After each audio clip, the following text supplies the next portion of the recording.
BBN is brought to you by HRC Feed Yards, J&R, Next Tech Wireless, Red Barn Enterprises, S&T Communications, Scott County Hospital, Scott Co-op, Security State Bank, Turner Sheet Metal. The Beaver Broadcasting Network is an elective class that students can take after taking a prerequisite digital media class. BBN broadcasts games such as football, basketball, home wrestling, and home volleyball. BBN also teaches students how to make promotional videos and advertisements. Beaver Broadcasting Network, empowering the next generation of multimedia professionals. Center Adam Kadavy with you as they're winding out the junior varsity girls game. There's a minute left in that one. Scott City with the 48-31 lead. Let's take a look at the sub-state standings entering tonight for Scott City and even the rest of the Great West Activity Conference. 4A Girls West standings right now. Scott City sitting in the number 9 spot at 10-9 on the year. They could drop down to number 10, depends on what happens tonight. They could move up to number 8, depends on what happens tonight, and also Thursday night as well, because both Buhler and Mulvane, they actually meet up here, I believe, one of the 2 regular season matchups to wrap up the regular season. And then Buhler's sitting at 8 with 10-8. Scott City number 9 at 10-9, and Mulvane is 9-9 and number 10. And so really it's between 8, 9, and 10 right now for Lady Beavers. Could have an outside chance in number 7, but Concordia would have to lose their last 2 games. They have a favorable schedule for them, and that is likely not going to happen. And as we take a look at, once again, the 4A Girls West standings, Wellington 17-1 on the year. Very solid team out of Wellington. McPherson at 14-4. Clearwater at 13-5. Those pretty much the top 3 are all but solidified. Clearwater is at number 4, and Clay Center number 5 actually flip-flop those 2. They're both 11-7. That'll go to a tiebreaker. And then you get Andale Concordia also involved in that 11-7. So there's a bunch of them at 11-7. Buhler at 10-8. Scott City 10-9. Mulvane 9-9. Chapman at 7-12, as is Pratt. Points favor Chapman. And then you have Hugoton at 6-14. They're done with their regular season, and so they'll send in a 6-14 record. Rose Hill and Augusta are both 5-13. Rose Hill has a tiebreaker of Augusta. Ulysses, they're done with their season at 4-16. They're right now on the cusp there. Depends on if Winfield could win one of their final 2 games. More than likely not tonight against Circle, but Augusta on Thursday could be a possibility. They lost to them by 4 on the road, but depending on how that all equates there, but Ulysses probably is in good shape to be the number 16 seed, the last seed. Abilene's the only team that's been eliminated on the girls' side. They're 0-18, and they will not be going to sub-state play. So as it stands right now, coming into tonight, Scott City girls 10-9, and number 9 seed, they would go to Buhler at 10-8. And as I mentioned, Buhler tonight and Thursday, they still have a couple more games left that'll count toward the sub-state. They play Mulvane tonight and Circle on Thursday. I mentioned Mulvane tonight. They go host Buhler, and then they go to McPherson, which is going to be a tall task there on Thursday. And then Hugoton would be going to Clearwater or Clay Center or Handale or Concordia, depending on how all that tiebreaker breaks up. That should separate eventually, I would think. And then you get Ulysses. Right now, it's pretty much all but set that they're going to go to Wellington first round of sub-state. A very good Wellington team that actually beat the Goodland Cowgirls at the Orange and Black in Colby back in January. Also on the, let's go to the 3A girls side, since we have some league schools in there. Holcomb hosting that 3A. The Goodland Cowgirls have pretty much solidified the number 1 seed. They're at 16-3. Even if Scott City were to beat them tonight and Norton girls would win, Goodland wins a tiebreaker on the head-to-head, and Holcomb girls are pretty much set in the number 3 spot. And they're a favorite against Syracuse tonight. Colby and Lakin are right now tied at 13-6. Tiebreaker go to Colby. They beat Lakin early in the year on the girls' side. And then Cimarron is the number 8 seed, and looks like they're going to be headed to Goodland next Tuesday night, unofficially, or at least next week. Over on the boys' side, taking a look at the sub-state standings for Scott City's boys right now, they're sitting in the number 12 spot. They're pretty solid there. They could move as high as number 10, and if they would win tonight, Rose Hill, Clay Center would lose or drop their last 2 games, which you never know. But they are pretty solid in the number 12 spot. Chapman is at 8-11 in the number 13 position. They got a pretty tough one tonight with their big rival Abilene, and Abilene is the heavy favorite in that one. But right now on the boys' side, McPherson 18-0. Hugoton is pretty much all but solidified. They would have the tiebreaker over Circle on the marginal points. It's 16-2. Even if Circle wins their last 2 games. Abilene is 15-3, Pratt 16-3. Those are kind of 3, 4, and 5. Mulvane and Andale are both 13-5. Mulvane, I believe, has a tiebreaker over Andale. Wellington 12-6, Concordia at 11-7. Clay Center and Rose Hill at 10-8. 10-11. Chapman at 13, mentioned 8-11. Ulysses, I think they're pretty set in the number 14 spot. It could be 13, depending on Chapman and the points there. They could bump up to number 13, but they're 8-12 as it stands right now tonight. And then there's a 3-way tie, 5-13 with Augusta, Clearwater, and Buhler. Winfield is pretty much eliminated. They're the number 18 at 2-16. But as it stands coming in tonight, Scott City would head to Pratt, more than likely. Ulysses would go to Circle. Hugoton would host Augusta. That's how it would set up tonight. 3A boys coming into tonight. You have Goodland. Looks like they're going to be the number 1, win or lose, even though they have a 1-game lead over Norton. They have the head-to-head tie. Lakin's going to be pretty much firmly set in that 2-3, depending on Norton outcome tonight. Colby, Holcomb are both 12-7. Phillipsburg's at 11-8. Phillipsburg and Colby play tonight. That could be interesting if Phillipsburg were to knock off Colby, force a 3-way tie there. But Holcomb and Colby and Holcomb all tied at 12-7, and right now Holcomb could be going to Colby first round. Cimarron in the number 7 spot. They play Southwestern Heights. Southwestern Heights would beat Cimarron tonight, and Cimarron would have to go to Goodland for both the boys and girls. So that's how it shapes up with the sub-states and for Scott City and the rest of the Great West Activity Conference. Well, they haven't started the 20-minute clock yet, but can't believe we're down to the final night of high school basketball for the regular season, and this is Scott City's only Tuesday night home games of the year. Here at the Scott Community Event Center, a little bit delayed, the late start of the JV girls game. All right, with that being said, they've started the 20-minute clock. We'll take a 3-minute break, and when we do return, we'll hear comments from head coach Amy Felker. Once again, back after this 3-minute timeout, this is Scott City Beaver basketball.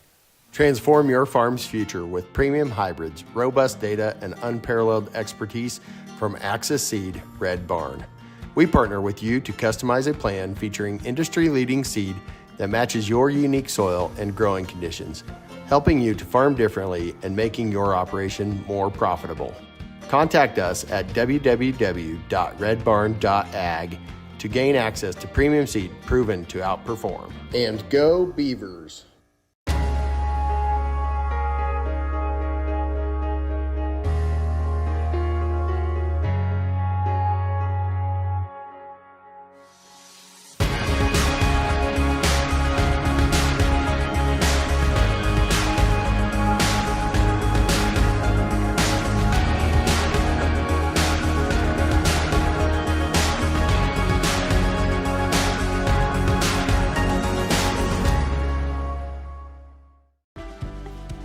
Furrow Heating and Cooling of Scott City is a proud sponsor of Beaver activities. Brent and Angie take pride in helping our activities and support our students 100%. They can also help you with any heating and cooling needs that you have. Give Furrow Heating and Cooling a call at 620-872-3508 and see if they can help you with your needs today. BBN is supported by Shapland Real Estate, State Farm,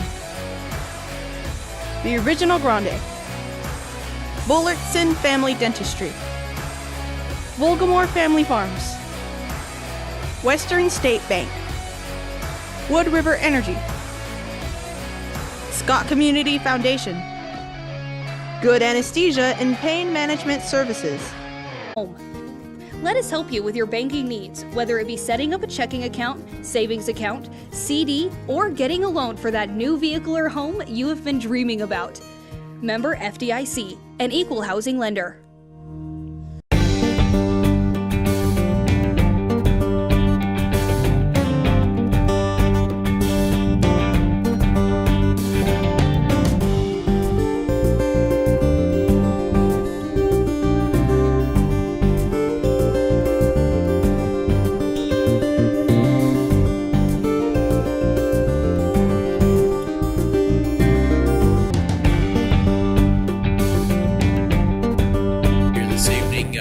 It was a great, I guess you could say, a get-right game last Thursday night, snapping the losing streak and picking up a big victory over the Hugoton Lady Eagles. And back and forth in that first for a little bit, but you guys kind of hunkered down on defense. Looking back, what did you see with your team in your victory over Hugoton last week? You know, we walked on the court very confident. We were ready to go defensively. We knew what our game plan was. You know, we finally got some outside perimeter shots to fall, which is we needed that for a long time. We just played well together. You know, we weren't worried about who was scoring or anything. We got everybody involved doing something, and you know that was just a sign of a really good team right there. It felt like early on they were really content on packing their zone inside there, and it did help when you guys were able to maybe start penetrating a little bit, or even, like you mentioned, hitting the outside shots. They were trying to pack it on the inside and trying to force us to shoot. We knocked a few shots down, but we also were really good at attacking the basket and picking up some fouls, which made them have to set some girls on the bench for a while. So, you know, just a combination of the guards taking advantage of what they were given was a really good thing for us that night. A big opportunity there to get that win on Thursday, and here you go once again for tonight with Goodland. As Coach Amy Felker here joins me here pregame, and Goodland they're looking to kind of wrap up the league title undefeated. You guys may have some other plans for them there, but it's a pretty good Goodland team. They won by over 30 points, I believe it was, at Ulysses on Friday night, and they've been on the road for 2 weeks now. What do you see with this Goodland team maybe compared to the first time you guys played them up in Goodland before Christmas? You know, they just are long and athletic. They can deflect a lot of passes, so we're going to have to really take care of the ball and make sure we make the good passes. We're just going to have to be patient and get the shots that we need to get. Offensively, they've got a lot of people that can shoot the ball from the outside. They can go hard to the basket on the inside. So we're going to have to do a great job with our defensive game plan and make sure we're playing our A game tonight. With their 1-3-1, that can provide some challenges, especially with their length. You take a look at maybe what your guards can do. Is their penetration maybe driving in to kick it to the open player for a layup? Is that going to be a big aspect for you guys tonight? You know, we're going to have to really attack their defense and make a couple people guard them and then make the right pass. You know, we're going to not make an All-American pass. We just make the easy pass and get those girls open, and then if they attack and then they kick to the other girl, you know, we just got to keep going, make the defense work. You know, we don't want to just one pass shot. We want to make 4 or 5 passes, make them work, find the open holes, and attack them. It's also a big game for you guys. Of course, senior nights, but opportunity if you guys can get a win and some fortune along the way, have that opportunity for still an outside chance for a home game for Sub-State. You know, it would be nice that we wouldn't have to drive so far on the first game. We could play here at home. So, you know, we're just going to get out here. We're going to take care of business. We're going to compete. We want to be in the game in the last couple of minutes and give us a chance to win this game and play hard. You know, for the seniors, they want to end on a win here in Scott City. So, you know, we're just going to work really hard, and whatever happens, happens. All right, Scott City and Goodland for the second final time this year as Coach Amy Felker joins me here pregame. And thanks again for the time, and good luck to you guys. Thanks, Adam. Now with Scott City Lady Beaver coach Amy Felker, your pregame interview is brought to you by Farm Bureau Financial Services with Univerta Benz in Scott City and Leota. More to come on your pregame show. We'll have a breakdown of the matchup. Also bring you starters, keys to the game, and the tip-off after this timeout. This is Scott City Beaver basketball. BBN is supported by Norder Supply, Lone Tree Farms, Pioneer Communications, Beaver Booster Club, White's Food Liner, Scott City Eye Center. Shells, flowers, and more. Scott City Pharmacy. Giftologists. Looking for a fresh start? How about buying a new car or home? We at Security State Bank want to help you with all the... You are in the market for a new or used vehicle? Check out J&R Car and Truck Center of Scott City. J&R Car and Truck has a fully trained service and part staff for repairs on most makes and models of vehicles. Locally owned and operated, J&R Car and Truck Center provides new and used vehicles. Stop on in and check out jrcarandtruck.com for your next vehicle. J&R Car and Truck Center, your Chevrolet and GMC dealership in Scott City.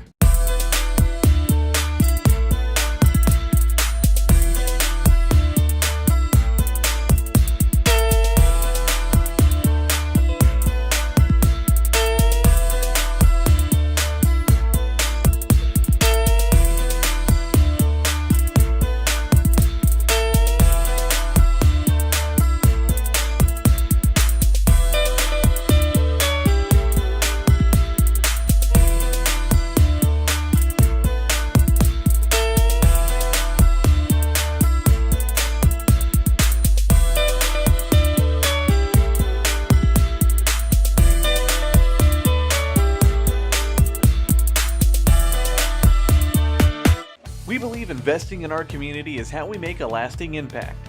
It's about more than just providing wireless services. We believe in rolling up our sleeves and working side by side with local organizations. Whether you're sharing cherished moments, staying updated on trends, or exploring your surroundings, we're there to keep you connected. Next Tech Wireless. We are Kansas.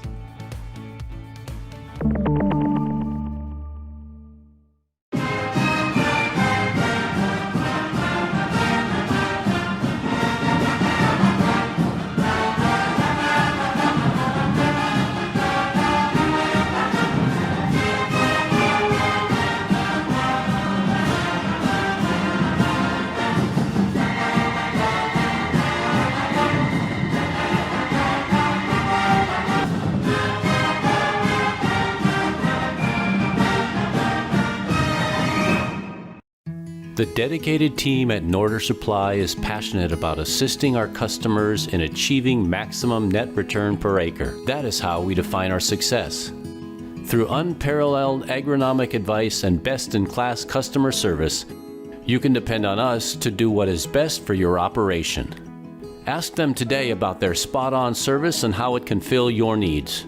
Norder Supply. Plain talk, exceptional results. 34 win against Goodland on Thursday night, which was actually a non-league game. They got that 10th win and snapped a 3-game losing streak. Tonight's game does count toward the league standings, but Scott City trying to finish 4-2, finish in that tie for third with Holcomb with a win tonight. Goodland win tonight, they would go to 6-0 and they would win the league outright for a second consecutive season.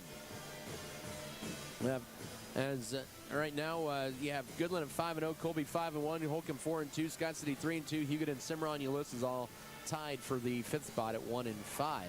But series note, since 1981, Goodland does lead the series 40-30. They've won 7 straight, and they're 8-2 in their last 10 games against the Lady Beavers. Scott City last won in this series back in 2020. That was sub-state championship game that went to overtime in Cimarron, which the Lady Beavers won 54-45. Their last win was the crescenting of the building, or the last home win against Goodland was the crescenting of the building back in 2020, January the 7th, when they won 54-48.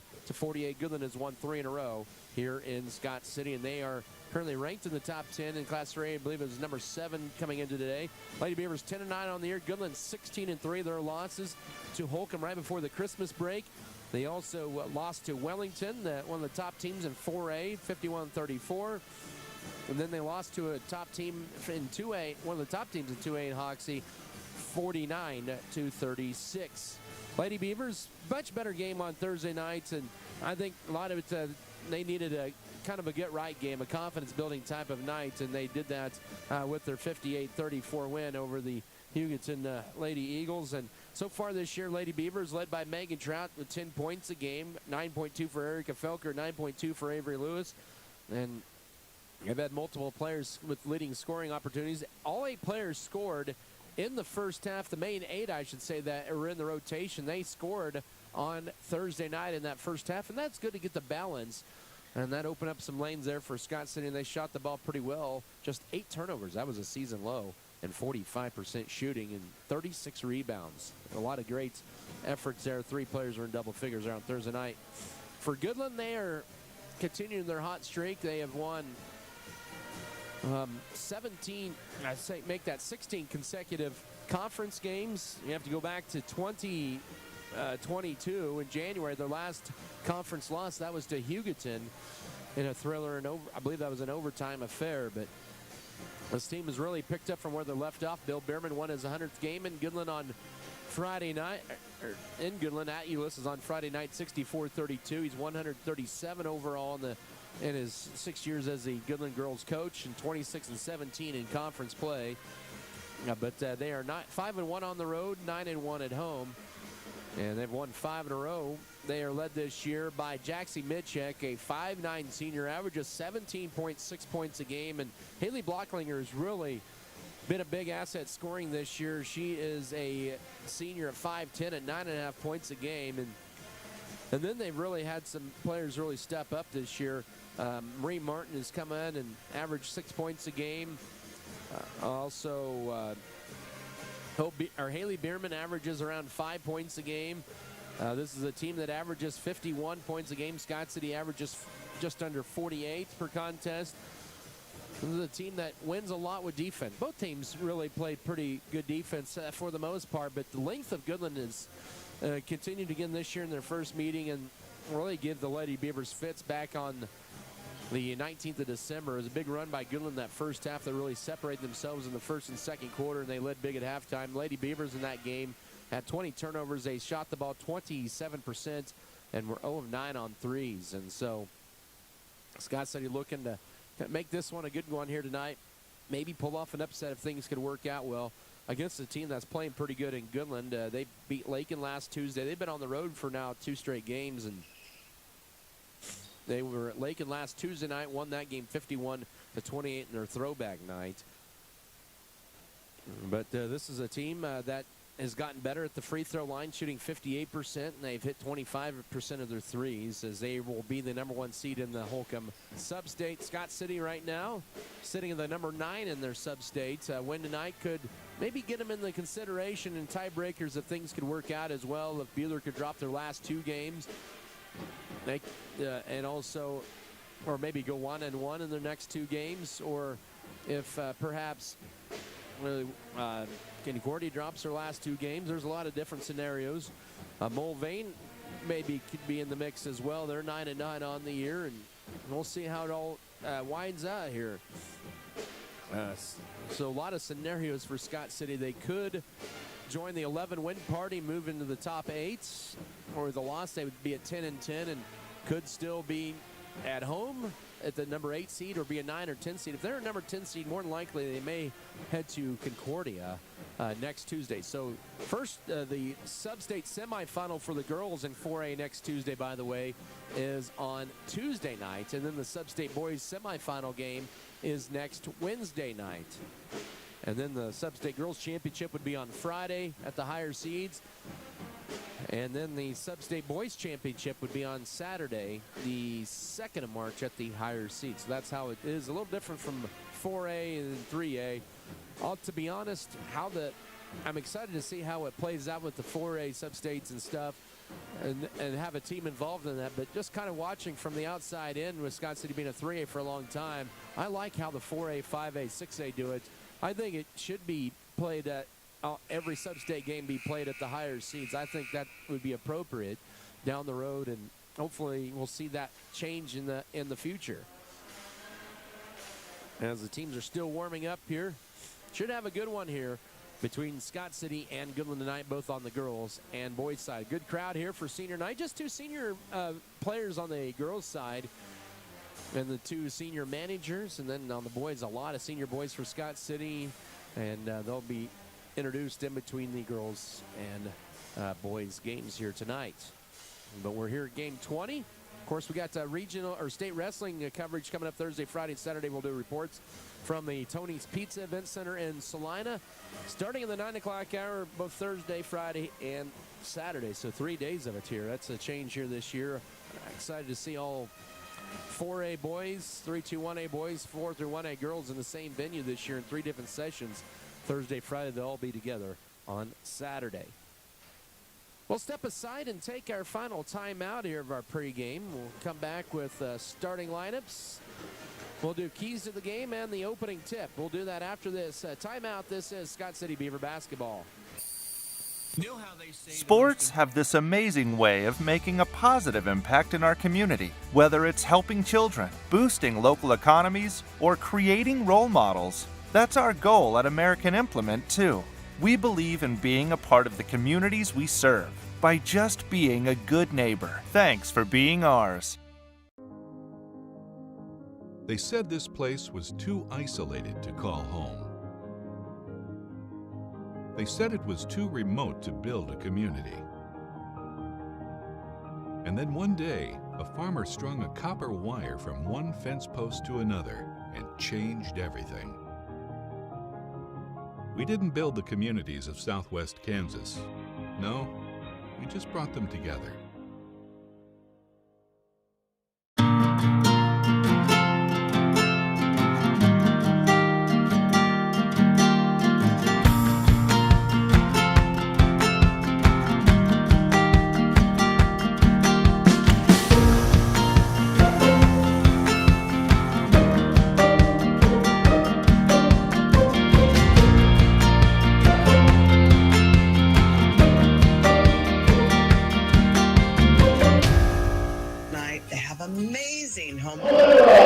SCES Children's Choir sings our national anthem.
Spacious than Western Kansas, and nobody closer than our communities. We are determined to keep our communities connected to schools, kids to teachers and parents. We believe a connected world is a better place. We are more than what we do for our hometowns. It's what we do with our hometowns. S&T is proud to be your family, your friends, your neighbor. And online banking, safe, secure, and easy to use. Member FDIC. Let's get your starters here tonight. First for the Goodland Cowgirls, coached by Bill Bierman in his 6th season, assisted by Connie Livengood and Delaney Pollard. So it'll be Haley Bierman. She's a 5'5" senior, averaging just under 5 points and 3 assists per ball game. Jaxie Mitchek, she's a 5'9" senior, and has put together an all-league type of season. She averages 17.6 points and 7.4 rebounds a game. She had 20 and 9 against Scott City in their first meeting. Also, it'll be Marie Martin. She is a 5'10 junior, averaging 5.9 points and 2.7 boards a game. We'll also see Haley Blocklinger. She is a 5'10 senior at 9.5 points and 7.5 rebounds a game. And also Hope Bierman, a 5'5 sophomore, 3.1 points and 1.8 board a game. Hope Bierman, Haley Bierman, Jaxie Mitchek, Marie Martin, and Haley Blocklinger. For Scott City, coached by Amy Felker in her fourth season, assisted by Justin Froh and Amber Lotta. Lady Beavers will go with their regular 5, and nice thing is you can start all your seniors on senior night. They've been in the lineup all year. Kendall Gentry, she is a 5'5 junior, averaging 7.8 points, 3.8 rebounds a game. Erica Felker, a 5'6 senior, 9.2 points, 2.7 assists. Avery Lewis, a 5'9 junior, 9.2 points, 3.5 rebounds. Cheyenne Kramer, a 5'9 senior at 3 points and 3 boards, and Megan Trout, a 5'10 junior at 10 points and 6 rebounds. Kendall Gentry, Erica Felker, Avery Lewis, Cheyenne Kramer, Megan Trout, the starting 5 tonight for Scott City. Keys of the game presented by State Farm agent Michael Trout. We go the proven winner when it comes to insurance. They score big with their policyholders. Big key tonight here for Scott City is attacking the zone. Goodland, they like that 1-3-1, and that's probably it for your key to the game. Lady Beavers tonight are wearing the home white uniforms with the navy blue numbers and letters, light blue trim. Goodland the road blacks with the gold numbers and letters. Tip is won by Scott City, and senior night and the regular season finale is underway. As it's Cheyenne Kramer with it from Erica Felker, and then back to Erica. Vern Kisner, Brandon Stokes, Nick Leon, your officials for tonight. We had them in Lakin 2 weeks ago. Trying to get it into Lewis, a good idea that time by Kramer, but it's deflected in turnover number 1 on Scott City. This is a team at Goodland, their length is going to give you fits. And now Marie Martin for a 3, in and out, rimmed out, and Erica Felker with the board for Scott City. Both teams with 1 possession. Scott City did not attempt a shot. Goodland missed a 3. Still scoreless as the Cowgirls open up at a man-to-man. Ball deflected. Trout almost lost it out of bounds. She had a career high at the time, 16 points and 9 rebounds against Goodland right before Christmas. Kendall Gentry holding it out high. Goes left with the pass to Cheyenne Kramer. Now to Erica Felker toward the left corner. Gets around the screen. Drives in the middle. Up top, Avery Lewis wanted to pull the trigger on Marie Martin. Right corner, Gentry with it. Gentry drives around the perimeter. Oh, no. They're going to get a foul on Goodland. That'll be their first foul of the quarter with 6:58 to go first quarter, and that'll, I believe, be on Mitchek or first, and it is. Scott City to triggered in. We're just a little over a minute in, still scoreless. Inbound up top to Cheyenne Kramer. Ken Gentry, as they switch it up, a little trapping, ball deflected, and there's the length out high by Goodland. It'll still stay Beaver ball, 6:48 here in the opening frame. Still scoreless. Goodland goes to their 1-3-1 now. They put one of their taller players, Marie Martin, up top. That has been so effective for them. And one of their shorter players is in the back of that 1-3-1. Kendall Gentry with it now, lobs it into Trout, deflected, and turnover number 2 on Scott City. 2 possessions and 2 turnovers. And once again, Scott City, it feels like over the last few years, has had issues handling a 1-3-1. Now Mitchek drives in strong to the right side, lips off, and the rebound tracked down by Megan Trout. As Scott City still scoreless here as we've played nearly 2 minutes. Goodland's had a couple of misses. Scott City's had a couple of turnovers, have not attempted a shot yet. Lewis will just try a deep 3 on the right side, and she'll swish it home over Martin. Avery Lewis with her 16th triple. That might loosen up things a little bit. 6 minutes to go first quarter, and it is 3-0 for Scott City. Up top now to Hope Bierman. Swings it around right side to Haley Bierman. Enter feed toward the right block, but deflected, picked up by Mitchek. She'll try a right corner 2. Airballed it. Rebound Erica Felker on the backside for Scott City. She'll race it across. She does dish underneath the Kendall Gentry. Puts it up and banks it home. She has 2. It's 5-0 Scott City with 5:38 to go first quarter. And the Lady Beavers, despite having 2 early turnovers in succession, they've hit both of their shots. Underneath it goes up and under, and we're going to get a whistle and a holding foul on Cheyenne Kramer, says Nick Leon. With 5:28 to go, Scott City with their first foul. And that'll be on Cheyenne Kramer. In for Goodland for the first time, I believe that is Libby Cure. She is a 5'10 sophomore. Younger brother of Lincoln, and of course, Lindsay Cure, the sister at Regis. Here's a three, and she missed. Oh, it clanks off. Almost went in for Libby Cure. And here's Kendall Gentry. Scott City already with 4 defensive rebounds, up 5-0. 5:15 to work first quarter. Erica Felker wants to drive right side. Wrap around Avery Lewis in the left corner for a triple. Bang! She has 2 threes. Scott City 3 of 3 to start the ball game from the field, and they lead at 8-0 with 5 minutes to go first quarter. So Scott City 2 of 2 from 3, all by Lewis. Kendall Gentry with the basket underneath, and the Lady Beavers are picking up from where they left off with their 3-point shooting from from Thursday night. They lead it here 8-0. 4:48 to work first quarter. With it is Haley Blocklinger. Ball deflected by Kramer, but picked back up by Blocklinger, and she pivots, trying to avoid the 5 count. Gets it to Michek, and we're going to get a holding foul. That'll be on Kramer, I believe. That'll be her second and Scott City's second team foul. Coach Amy Felker will send Mackenzie Metzger to the lineup, the 5'6 junior, who had 4 points on Thursday night. Also in for Goodland is Lauren Linton, a 5'10 sophomore. And Goodland just continues to bring in height off the bench. And surely they got to get shorter down the line here. 4:35 to go first quarter. Right side to Cure. Oh, she travels with it, and that'll be turnover number 1 on Goodland. 8-0 for Scott City, 4:29 to go here in the first. And Bill Bierman has seen enough, and he wants to burn a timeout. And it is, how long? 30. It is a 30-second timeout. We'll keep it right here. Basketball presented by American Implement, B&H Paving, Barton the Grain, Beavertown, FFL, Beef Belt, also Burning Farms. Brookover Cattle Company, Shells, Flyers, and more. Clint's Diesel Repair. Also DeKalb Bear, Farm Bureau Financial Services, Hugh and Berta Benz. Fairleigh Companies and First National Bank. So Scott City with a big start here tonight. Up 8-0. They've hit their first 3 shots of the ball game. They started the game with 2 consecutive turnovers. Goodland is 0 for 3. They do have a turnover. 4:28 here in the first. It's 8-0 Scott City out of the Goodland 30-second timeout. Kendall Gentry with it. Up top to Erica Felker. Surveys, drives right, takes it, tries a tough shot blocked. Trout was the last to touch, and she's tried to fight for position underneath. And it will belong to the Goodland Cowgirls. Goodland ranked the top 10 in Class 3A entering today. The New Polls boys moved up to number 2 in the polls.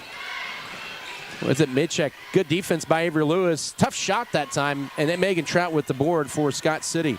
Lady Beavers lead this one by the count of 8-0 as we're past the midway mark of the first quarter. Goodland is 0 for 4 to begin the ball game. Left corner, here's Mackenzie Metzger with it. And now she loses her footing, but keeps the dribble and keeps her foot down, and then she gets tied up out high. Oh, she'll lose it. Well, she'll get called for the travel and turnover number 3.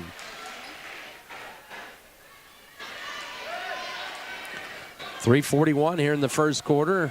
Goodland's ball with an 8-0 deficit for the Cowgirls.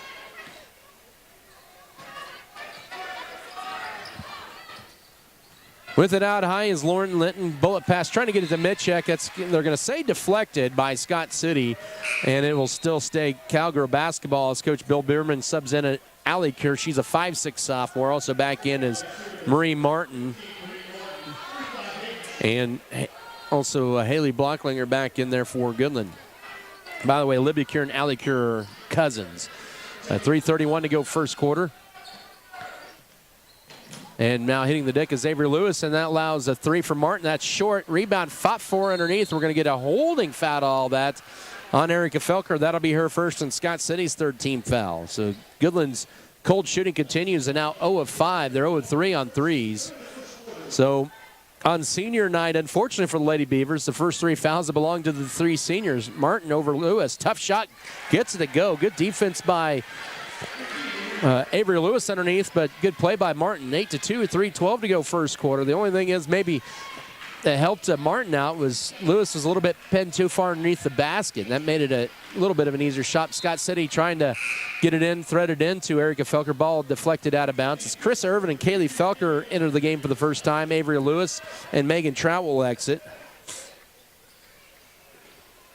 For Scott City, up 8-2 here We're approaching 3 minutes to go first quarter.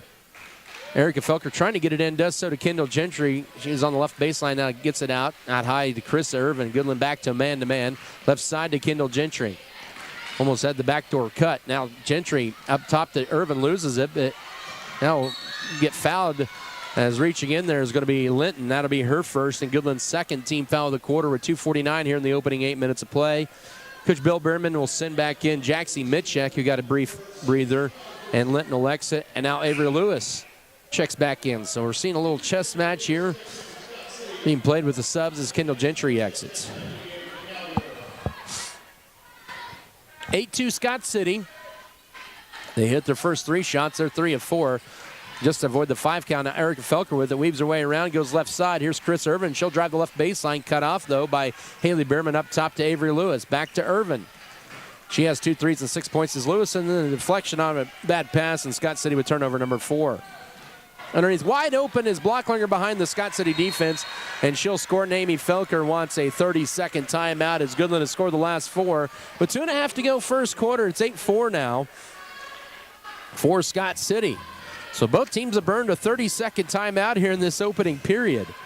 Basketball once again presented here tonight by Farm Bureau Financial Services, Neil Baker, Fro Heating and Cooling, Fro Ag Service, Fro Electric, Good Anesthesia and Pain Management Services, Great Western Tire, Deckmart Furniture and Appliance, also High Choice Feeders, Hammy Farms, HRC Feed Yard, J&R Car and Truck, J. Andrew Trucking, JF Beaver Advertising, Jackson Legal Group, and Lebanon Lawn and Tree.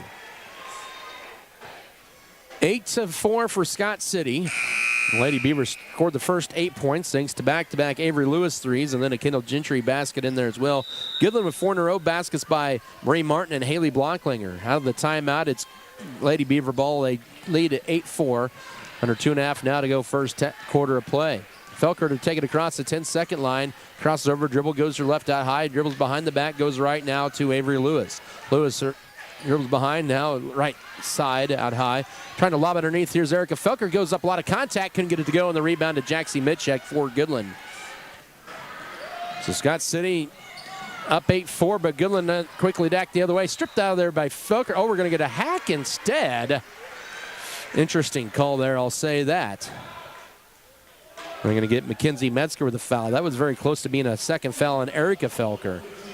Back in is Marie Martin. She'll replace Haley Bierman. Her free throw shooter at 63% misses that one with 1:54 to go first quarter. Ooh, that might be a lane violation if she misses it. Nope, she makes it. She hits 1 out of 2, and Goodland with the last 5. Scott City entered the lane too late after she was given the ball. Now lead pass. Here's Chris Irvin down the floor, drives in. Now trying to get it back to Avery Lewis, hits the deck, and we're going to get a push on Goodland, they'll say. That'll be team foul number 3 of the quarter. And right there's Kendall Gentry for the offensive board. And now Gentry will take this strong as she gets mauled going up, and that'll be a foul on Marie Martin, her first, and the team's 4th.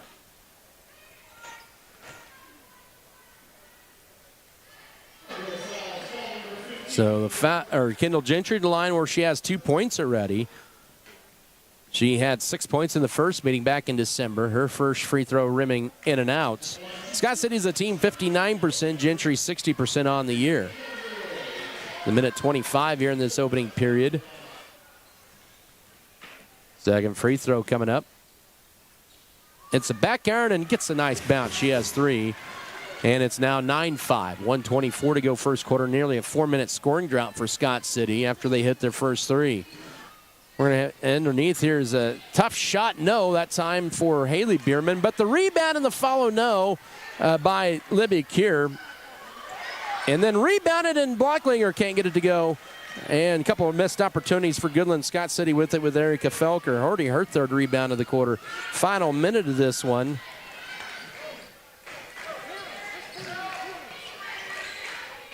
With it is Kendall Gentry. 9-5 Scott City leads it. Erica Felker back up top to Gentry. And now here's Kendall left side. Chris Irvin turns down the 3. Almost walked with it up top. Felker. She'll drive in. Kick it right wing. Avery Lewis for a 3rd 3 of the quarter. That one off to the left, and the rebound to Jaxie Mitchek for Goodland. Goodland wants to push it here left sideline. With it is Haley Bierman. Weaves her way up the middle. Goes right side to Hope Bierman for 3. Short. Rebound Erica Felker already with 4 boards here in this first quarter. Then she needs help as she almost loses it.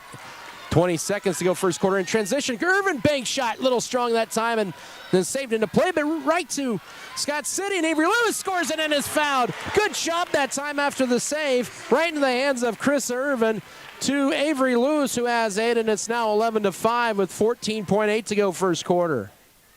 That's the second foul on Jaxie Mitchell. That's a big one for Goodland, their leading scorer, who's scoreless and now has 2 fouls, and team foul number 5 as Kaylee Felker re-enters the game for Scott City. Lady Beavers up 11-5. They scored the last 3 of the ball game. 14.8 to go first quarter, and that free throw clinks off. Scott City now 1 of 3 at the line in the quarter. Haley Bierman with the board. Scott City also doing a much better job rebounding in this first quarter. And now almost thrown away, kept alive. Haley Bierman with it with 3 seconds, 2. Here's a 3 on the way. Almost banked in for Haley Bierman. That's the end of your first quarter. Scott City leading the Goodland Cowgirls after 1, 11-5. We'll come back in a minute for the second period of play. This is Beaver basketball. Bud's Fishing and Hunting Supplies, and Scott City has a little bit of everything for everyone.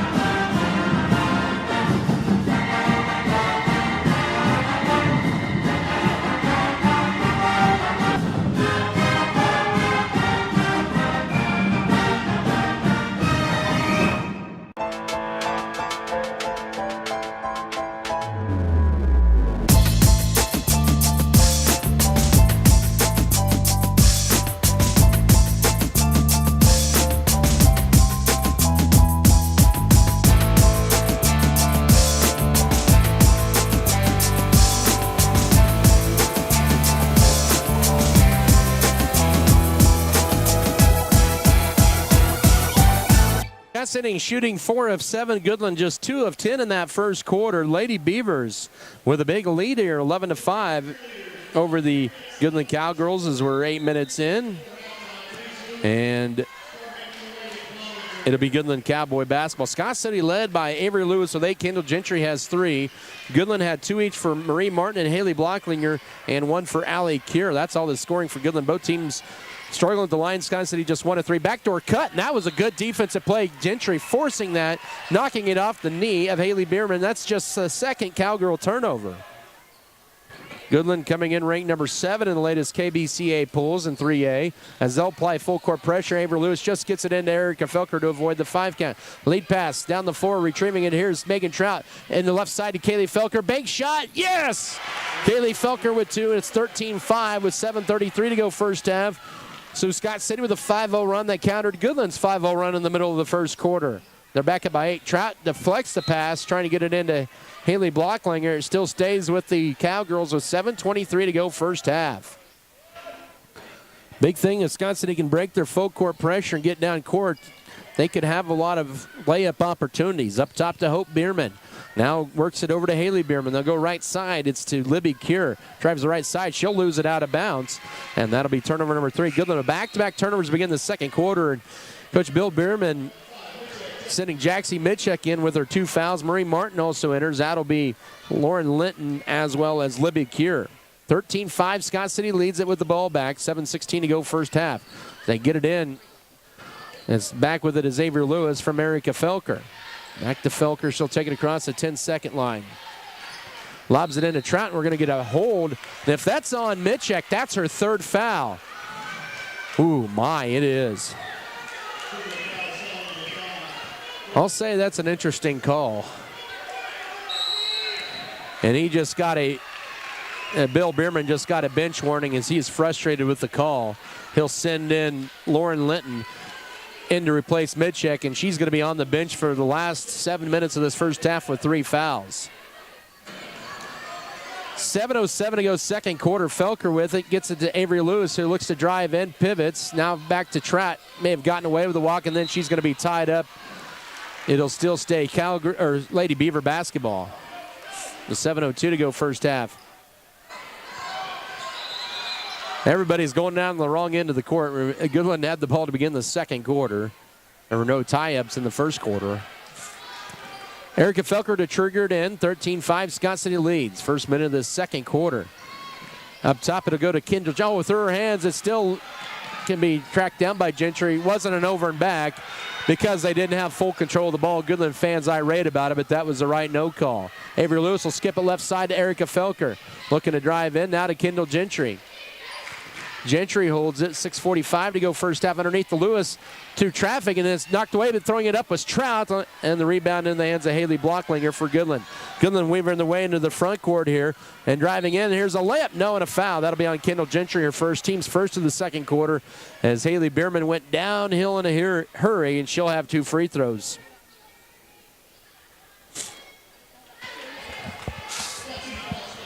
$6:34 to go second quarter. Haley Bierman, 62% at the line this year, 18 of 29. She averages just under 5 a game. That free throw bounces around and bounces off. And now both teams are 1 of 3 at the line in the first half. In will be Allie Cure. She'll replace Hope Bierman. Kendall Gentry exits. Chris Irvin checks back in. Scott City, Mackenzie Metzger, and Cheyenne Kramer on the bench for 2 fouls they picked up in the first quarter. Second free throw in and out, and the rebound to Kaylee Felker for Scott City. So Goodland misses both free throws, and it's still an 8-point game for Scott City 90 seconds into this period. Here's Erica Felker driving right side, flips it over to Avery Lewis. Lewis holds it, Felker in the right corner, holds it. Now puts it on the floor. Was trying to get into the trap, but good defense by Blocklinger, and now Scott City will throw it away, and that'll be turnover number 5.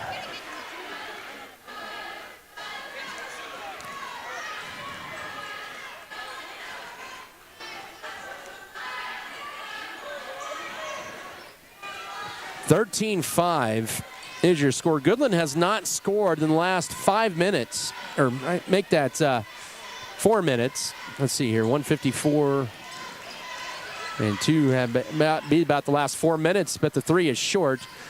And then ripped away by Blocklinger on an offensive board that was put up by Allie Cure, and Goodland with another crack at it. Now here's Blocklinger guarded tightly by Trout. Bounce pass to the foul line. Marie Martin for 2. No. And the rebound to Avery Lewis. And she may have gotten fouled, but they let it play through. And then she gets pushed by Lauren Linton, and that is her second. Both teams really piling up the fouls here in the first half. That's Linton's second. Jaxie Mitchek about a minute and a half ago picked up her 3rd foul. Second team foul in Goodland this quarter. Kaylee Felker exits. Kendall Gentry enters, and now Goodland brings in Libby Cure for Lauren Linton. Goodland's going to stay full court man-to-man pressure. As Goodland's shooting woes continue here in this half, and now Felker almost loses it off the inbounds, picks it up, finds Chris Irvin. Irvin will take it left side, now up the middle in the front court. 5:30 to go first half. Scott City up by 8. We've been stuck there for a little over 2 minutes. It feels like an eternity. Goodland has been scoreless in 4 minutes, and a whistle and a hacking foul out high. That'll be the Cowgirls' 3rd foul of the quarter, and that'll be the second on Allie Cure. Scott City already with Mackenzie Metzger and Cheyenne Kramer on the bench with 2 fouls. Allie Cure and Lauren Linton with 2 fouls. Jaxie Mitchek with 3 for Goodland. It's going to be who has a deeper bench, maybe, the way this is going. 3 fouls on Goodland this quarter, 1 on Scott City with 5:20 to go second quarter. Here's Kendall Gentry will stop and go around the perimeter right side, looks for a cutter, ball deflected, and then Trout will step out of bounds, and that'll be Scott City's 6th turnover. Good hustle by Trout. Maybe, probably should have let that one go, but gotta love the hustle nonetheless. That's the thing with Goodland's defense and their length. They're long, and it's tough to pass over the top of them. You'll have to go more around them if you can with a pass fake. Now driving in a nice strong move, layup no, and now Kendall Gentry will join the 2-foul party. Both teams now with 3 players with 2 fouls, as back to the line is Haley Bierman. So Kendall Gentry with 2, Mackenzie Metzger with 2, and Cheyenne Kramer with 2 in the game. Free throw on the way. That one bounces off to the right. Goodland still struggling from the line.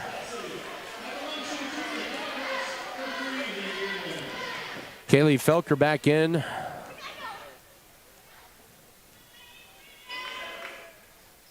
And she hits that one. 13-6, 5:01 to go first half. Breaks almost a 5-minute scoring drought for Goodland. And now we got a hook and an offensive foul on the inbounds for Erica Felker. Now that's her 2nd foul. And Goodland will get the ball, and they're in And Coach Amy Felker has to bring in a sub, and it's going to be Cheyenne Kramer, who also has 2 fouls. Libby Kier enters, replacing Allie Kier, who has 2 fouls. Every player for Scott City, all 4 of them, Kendall Gentry, Erica Felker, Mackenzie Metzger, Cheyenne Kramer, all with 2 fouls. Here's Blocklinger, goes to her left and banks it in and out, too strong. That one's last touched by Goodland underneath, and it'll belong to Scott City. 4:56 to go, second quarter. Who's going to continue to handle the ball if you're Scott City with your 2 main point guards with 2 fouls? And Chris, she got away with the carry there. She takes in the front court, maybe got away with the walk as well. Bounce pass up to Kaylee Felker, left side Avery Lewis. She'll try a 3, and that'll be off the back iron, drop off, rebound, missed time in the jump and that was last touched by Goodland. As Scott City had missed time the jump on the rebound. This has just been an all-around ugly first half here. Avery Lewis to inbound it in, needs to avoid the 5 count. Maybe got it 4.9 seconds, and then we're going to get a tie-up, and Scott City will turn it over for the 8th time. Goodland only has 3 turnovers in this first half. If you have 9:30 reservations for dinner, just the way things are going with senior night included, you better push those back to 10:30. 4.5 to go first half. It's 13-6 for Scott City, but Goodland driving in with it. Haley Bierman now right side. Here's Libby, lay up a scoop shot. No for Libby here, and she'll get 2 free throws. That'll be team foul number 4 on Scott City this quarter. Who do they get that foul on? That's on Kaylee Felker, her first. Libby Kier, just 23% at the foul line, averages 3.5 points. Goodland has shot 4 free throws in this quarter. They're 2 of 6 in the half and make it 2 of 7 as that one is short. Still 13-6. Scott City has not scored in over 3 minutes. Coach Amy Felker is going to ice the shooter and talk to her team. Kind of a hodgepodge group for the Lady Beavers. It's a full. 4:25 to go first half. It's Scott City 13, Goodland 6. Back in a minute. This is Lady Beaver basketball. You know, nothing's better than homemade food. That's what you're going to get at Mom and Pop's.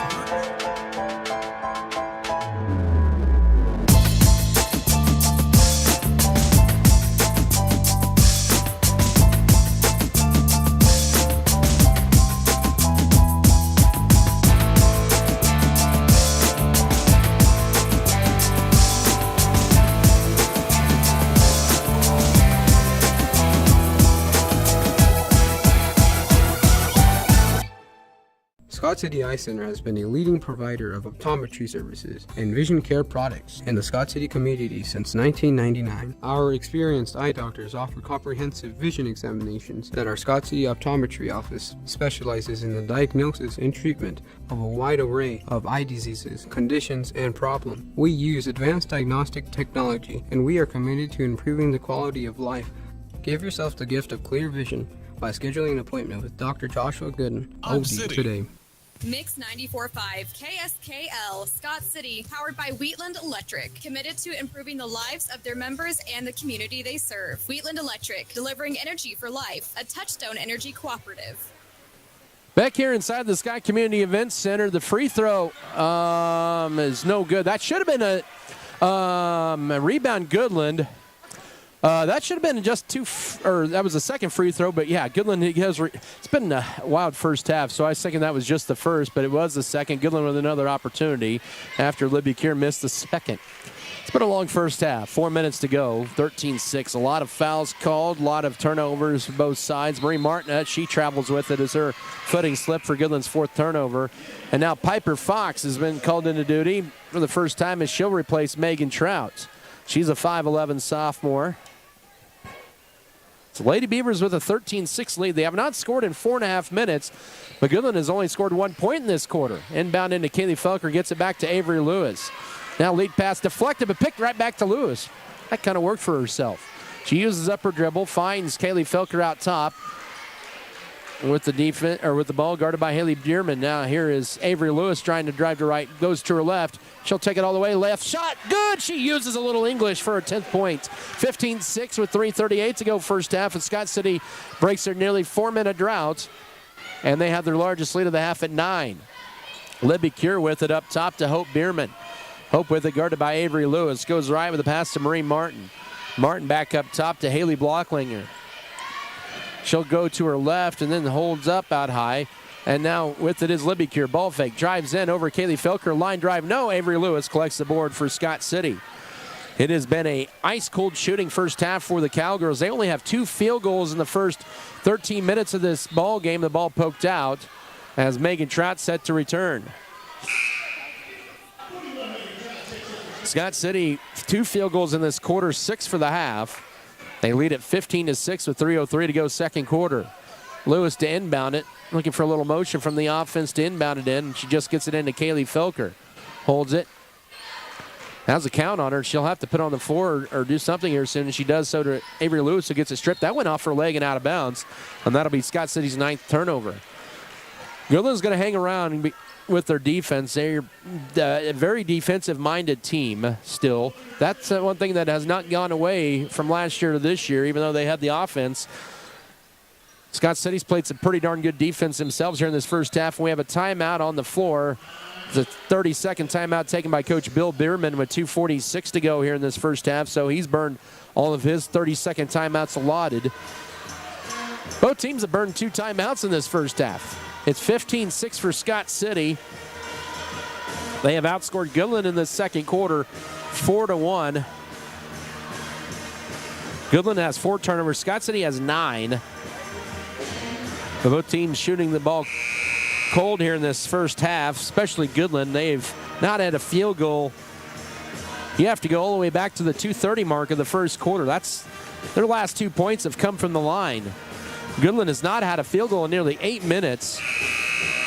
When they cut it to 8-4 with 2.5 to go first quarter, since then it's been a 7-2 run for Scott City.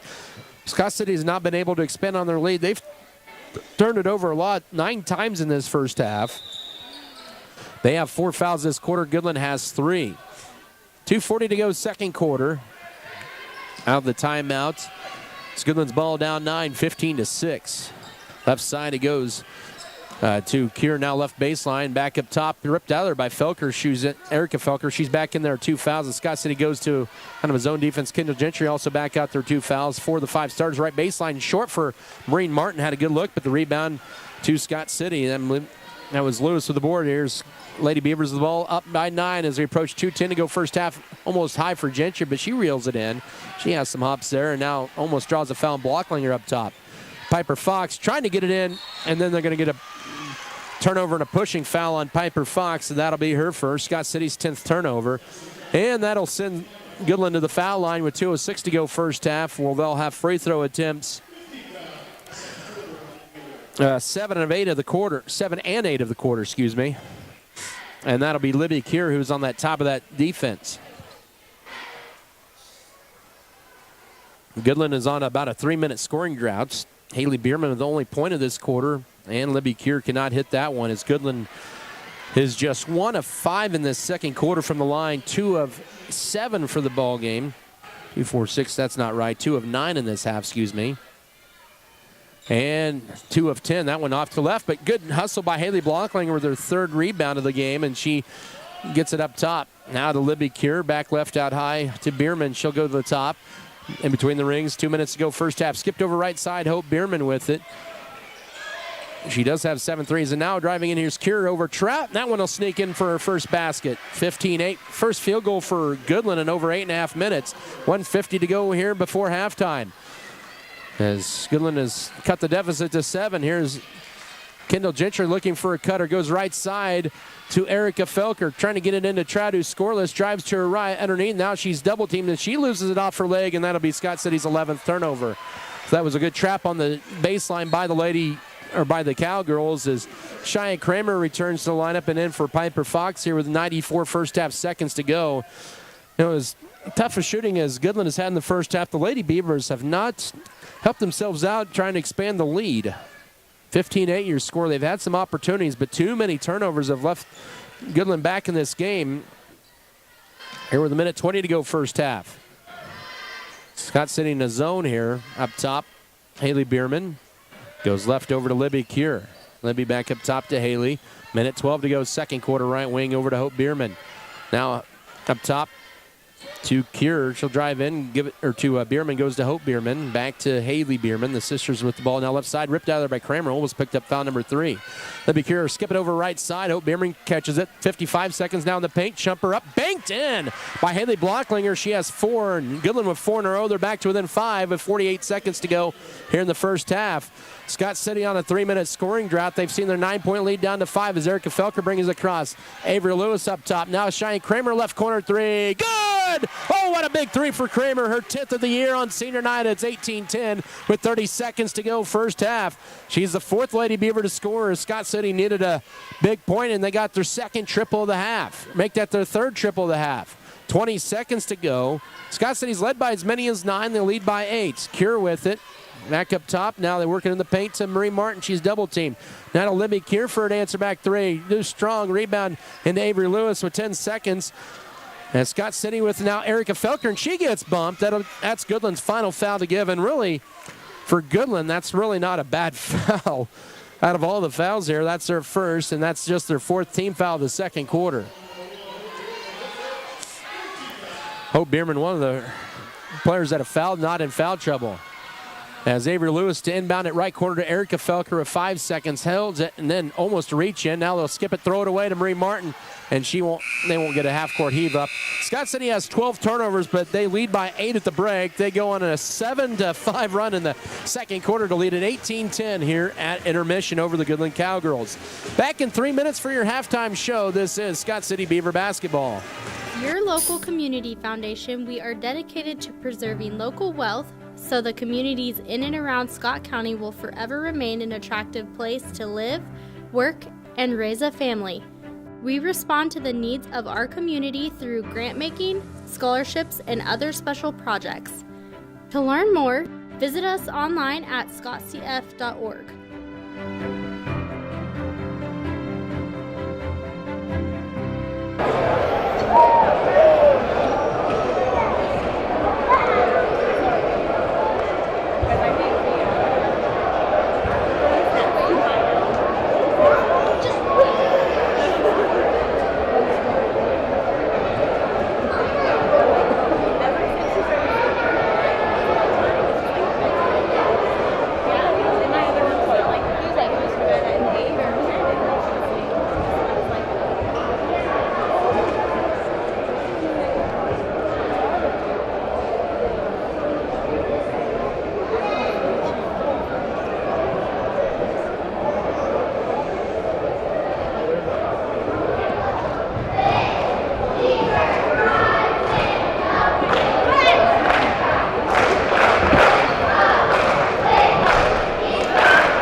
Adding value to our community has been our priority since day one. That's why the Scott Co-op is here with 8 elevator locations, 2 service stations, 5 card trolls, bulk fuel and oil delivery, as well as a full-service agronomy department, including agronomy services, seed, chemical, fertilizer, and custom application.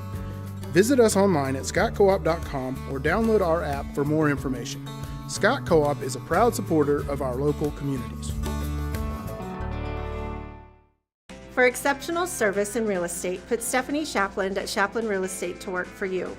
Property homework is what we do best at Shapland Real Estate. We put forth every effort to get results that move you. Our expertise in buying and selling residential, commercial, and agriculture property is built on the tradition of trust and thoroughness that you deserve.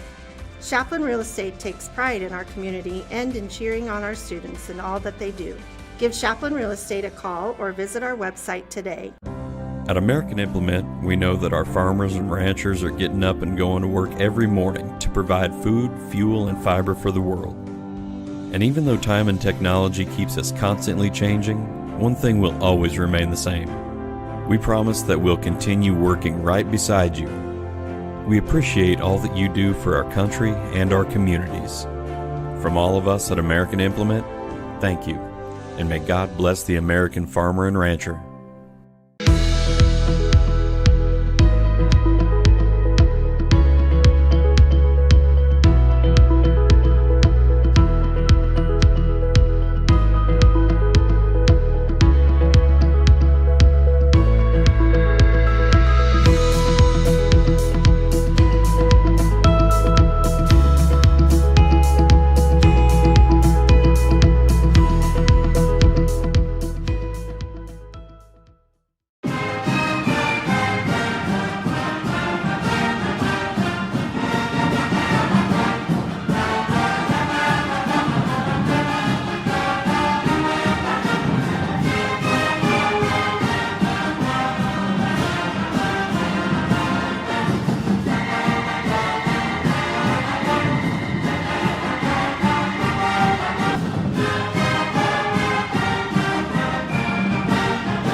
Go with the proven winner. I'm Michael Trout from State Farm in Scott City. When it comes to auto insurance, we score big with our policyholders. We score on competitive rates, on customer service, and on satisfaction and speedy claim handling. Let us quote your autos today and make you a part of the Trout State Farm team. Call or stop by Michael Trout State Farm and you can be assured of our personal best. Go with the winner, Michael Trout State Farm, Scott City. All right, we're back here inside the Scott Community Events Center, 18-10, Scott City over Goodland here at the break. It's really interesting to see the first half shooting percentages for both sides. Goodland just 3 of 18 unofficially for 17%. 0 for 6 on threes, 3 of 12 on twos, and they weren't any better at the foul line as they were just 2 of 10 in that first half, including just 1 of 8 in the second quarter. And as you look over at the girls for Goodland, they got all 3 of their warm-up basketballs stuck in the net at the same time. They had to get one of their boy players to come over and knock the loose, and they did. For Scott City, they shot only 12 times in the first half at 7 of 12 for 58%. They were 4 of 10 on twos, 3 of 5 on threes, and just 1 of 3 at the line for 33%. Foul trouble, Scott City, Kendall Gentry, Erica Felker, Mackenzie Metzger, Cheyenne Kramer. That's all for the list of 2 fouls for Scott City. They had 2 others with 1 foul. For Goodland, they just had 3 players in foul trouble. They had Jaxie Mitchek with 3, and she's out on the court. She did not play the final 7:07 of the second quarter because of 3 fouls. Allie Kieran Linton off the bench had 2. This is a regular season finale. Scott City trying to snap a 7-game losing streak to the Cowgirls and win for the first time since 2020.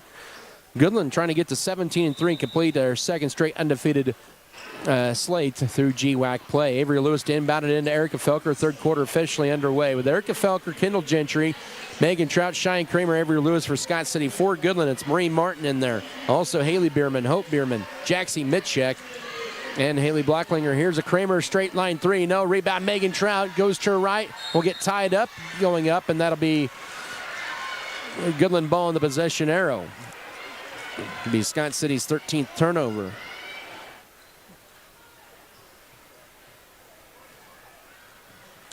Goodland's first possession of the second half, down 8. Scott City's led this one the entire way. They've led 8-0. They've led by as many as 9. Goodland had it down to 5-3, and then they throw it away, and Lockland goes into one of the cameras of the BBN. Turnover number 5 on the Cowgirls, as Scott City with the ball for the second time this half with an 8-point lead.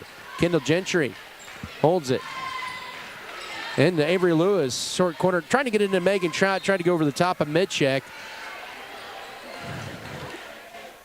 And Mitchek blocks it out of there like she's playing volleyball with the roof that time. Still going to be Scott City's ball up top. It'll go to Avery Lewis. Holds it. Now drives right lane line, trying to take it all the way. Her runner, no. Trying to get on rebound. Instead, it's into the hands of Marie Martin for Goodland. Had a good look to Lewis, who has 10 of Scott City's 18 points. We're a minute into the second half. 8-point later, Beaver lead to the Cowgirl with the basketball. Marie Martin out high left. Now goes left elbow to Blocklinger. Lob in to Mitchek at the block. She is still scoreless, and now here's a jumper left side from 17. It's good for Marie Martin. She has 4. And it's 18-12 with 6:41 to go here in the third quarter, and Goodland on the board first this second half. Goodland's going to start knocking down those shots. Will Scott City be able to respond? That's going to be the big question here as well. Avery Lewis into Trout, almost a push. She'll drive to her right and pivots up top. Lewis, left side, Erica Felker wants to drive left baseline. She goes up, her runner's blocked, and the rebound has, Felker almost had it, and then it's going to be last touch by her. Good effort, nonetheless. It'll belong to the Cowgirls. So Scott City 0 for 3 to begin the second half. As I let that one play, they've been calling a lot of fouls in the ball game, and particularly in the first half. They did not call that one. I'm all right with letting both sides play. We'll see if maybe they change it up and not call as many fouls in the second half. With it is Martin. Her pull-up jumper, no, from left lane line. Rebound, Cheyenne Kramer. As Kramer with the board. Now in the transition, here's Avery Lewis. Goes to right, layup. Yes! She has a dozen as she gets around Haley Bierman. It's now 20-12 with 5:46 to go third quarter. And now here's Goodland quickly back the other way. Bounce pass out high right to Marie Martin. Martin looking to drive in on Kramer. Can't. Uses upper dribble. Needs help. Finds Haley Bierman out high. Kendall Gentry has that assignment. Mitchek with it. Guarded by Lewis. Holds it. Has a 5 count on her, but just avoids the 5 count. The pass to Hope Bierman. With it is Marie Martin. Martin holds it. Gets it stripped out of her hands. Almost a third foul. But back up top now to Mitchek. She's out there with 3 fouls. 5:15 to go third quarter. Scott City with an 8-point lead. Goodland with the ball at 20-12. Mitchek looking for that backdoor cut. Can't get it. Scott City has played some pretty good defense here tonight. Both teams have really played pretty good defense. Scott City hasn't improved much on defense. Oh, man. Tough call by Nick Leon on Megan Trout. That's her first. Scott City's first foul of the third quarter, 4:59. The third is Lauren Linton, and in for Hope Bierman. And also out is Haley Blocklinger and Libby Keir back in there for the Cowgirls. Ball deflected off the inbounds and picked up by Mitchek. She is still scoreless as first 19 minutes of this ball game. 4:50 to go third period. Bounce pass left elbow goes to Lauren Linton. Her jumper good. Her first basket, and it's 20-14 with 4:43 to go here in the third period. Goodland once again back to within 6. Here's Erica Felker with it. Season alley, drives right side, trying to force it. Runner in and out, back home. Her first points of the night. And it's back to an 8-point lead with 4.5 to go third quarter. And down the floor to Linton. Her layup is high for glass, too strong. Rebound ripped away, but then picked up by Libby Keir. Goodland with another crack at it. Linton May got her momentum too far underneath the basket. Now with it is Jaxie Mitchek, 4:15 to go. So far, Scott City's had an answer for every Goodland score. That layup a little too strong for Goodland, and the rebound in the hands of Scott City. Halfway mark third quarter. Lady Beavers with an 8-point lead in the ball, 22-14. They've led by as many as 9. With it is Erica Felker, goes left over to Avery Lewis, who holds it, trying to get it into Megan Trout. Goes to her right. Oh, she travels with it, and that'll be turnover number 14. Make that number 14 on Scott City. Out is Cheyenne Kramer. Mackenzie Metzger re-enters. 3:54 here in the third stanza. Scott City up by 8, 22-14 here on senior night. They'll do the senior night ceremonies in between games. With it is Haley Bierman in the front court, goes up top, tried to almost foul, and then to the hands on an unforced turnover as Allie Keir cannot hang on to the pass. Goodland just their 6th turnover of the night. 22-14. We're just past the midway mark of the third quarter. 3:40 to work here in the period. Now Felker loses the dribble, and then she's going to be called for the push, I believe. Oh, my. Hanver Kisner with an interesting call there with 3:36 to go third quarter. That's Erica's 3rd, and another turnover on Scott City, their 15th of the night, in the second team foul. Goodland yet to foul here in this second half, so Felker remains in foul trouble as Krista Irvin is going to re-enter the game for her with 3:36 here in the third stanza. Goodland will bring in Hope Bierman, and Hope will replace who? Haley Bierman. We're still at 22-14. 3.5 to go, third quarter. Goodland with the ball, down 8. I'll go left. Here's Libby Curran that goes to Mitchek. She's immediately double teamed. That's going to be, a holding foul. And Coach Amy Felker's like, we had that down here. Megan Trout with her 2nd, the team's 3rd of the third quarter. Goodland yet to commit a foul this second half.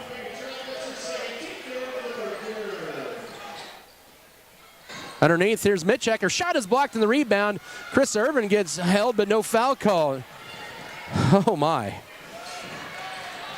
3:15 to go, third quarter. Mitchek still scoreless here tonight. Scott City up by 8, 22-14. Kendall Gentry, and then she draws a foul on Hope Bierman. That is her 2nd. And the team's first on Goodland this half. Nope, they're going to get on Lauren Linton, That is her 3rd foul with 3:08 here in the third.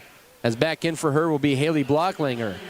Out will be Megan Trout and Mackenzie Metzger. So Scott City now with some trouble, with foul trouble, with 3 now. And now driving in, and that's going to be last touched by Goodland, they'll say, and that'll be their 7th turnover. Alrighty. Scott City will take a break, I guess. With 2:43 to go here in the third quarter. Right now, nobody's happy with the officials, both sides. It's been a tough night. 22-14 with it. Scott City trying to maintain their lead. They have so far. Here's Kendall Gentry racing to her right. She'll wrap it around to Cheyenne Kramer in the left corner for a 3. Yes! Oh, Cheyenne Kramer with 2 threes and 6, and the Beavers have their largest lead with 2:20 to go third quarter, 25-14. Blocklinger out to Libiker. She'll go around Kramer, and she'll be called for the blocking foul. And now Cheyenne Kramer has 3 fouls. Amy Felker is going to go a little deeper to her bench and probably send in Metzger. That's team foul number 5 on Scott City with 2:15 to go third quarter. And 2 free throws coming up here for Libby Kier, who has got 2 points and is 0 of 4 at the line. Goodland only 2 of 10 tonight. An 11-point game here late third quarter. Free throw for Libby is good, and that makes it 25-15 with 2:15 to go. She has 3 points in the ball game. Metzger in for Cheyenne Kramer, but this is going to get interesting this last part of the third quarter. Can the Lady Beavers cut down on their turnovers and fouls? They have the 10-point lead, and that one crawls off, and that's going to be a foul push over the back on Haley Blocklinger, her first. Goodland's 2nd of the quarter with 2:15 to go here in the third period. 25-15 your score. It's been a 7-5 Scott City run this third quarter. Marie Martin will be in for Libby Cure. Lewis inbounded to Kendall Gentry. She's going to race it in the front court, weaves away around, then pulls up. Now crossover almost traveled. Now Gentry finds a bounce pass to Chris Irvin. 2:05 left in the third. She pivots, loses the dribble, picks it back up, needs help, and then she gets held by Haley Bierman, her first, team's third of the third quarter with 2:01 to go third period, says official Vern Kisner. Scott City's ball on the sideline with a 10-point lead. They've led by as many as 11. Goodland is going back to their 1-3-1. They'll lob it out high to Mackenzie Metzger. Back to Kendall Gentry, almost too high for her. She almost lost her footing. Now trying to get into Kaylee Felker, and that's going to be turnover number 17 on Scott City. It's hard to pass over the top of Goodland. And going down the court and a foul on Kaylee Felker, her second. That'll send Haley Bierman to line for 2. She has 1 point tonight.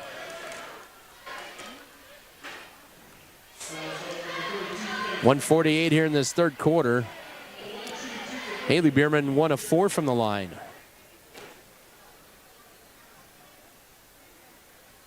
And 2 of 5 makes it 25-16 with 1:48 to go third quarter. This has been a game with minimal scoring here as Erica Felker and also Megan Trout re-enter the game with 3 fouls.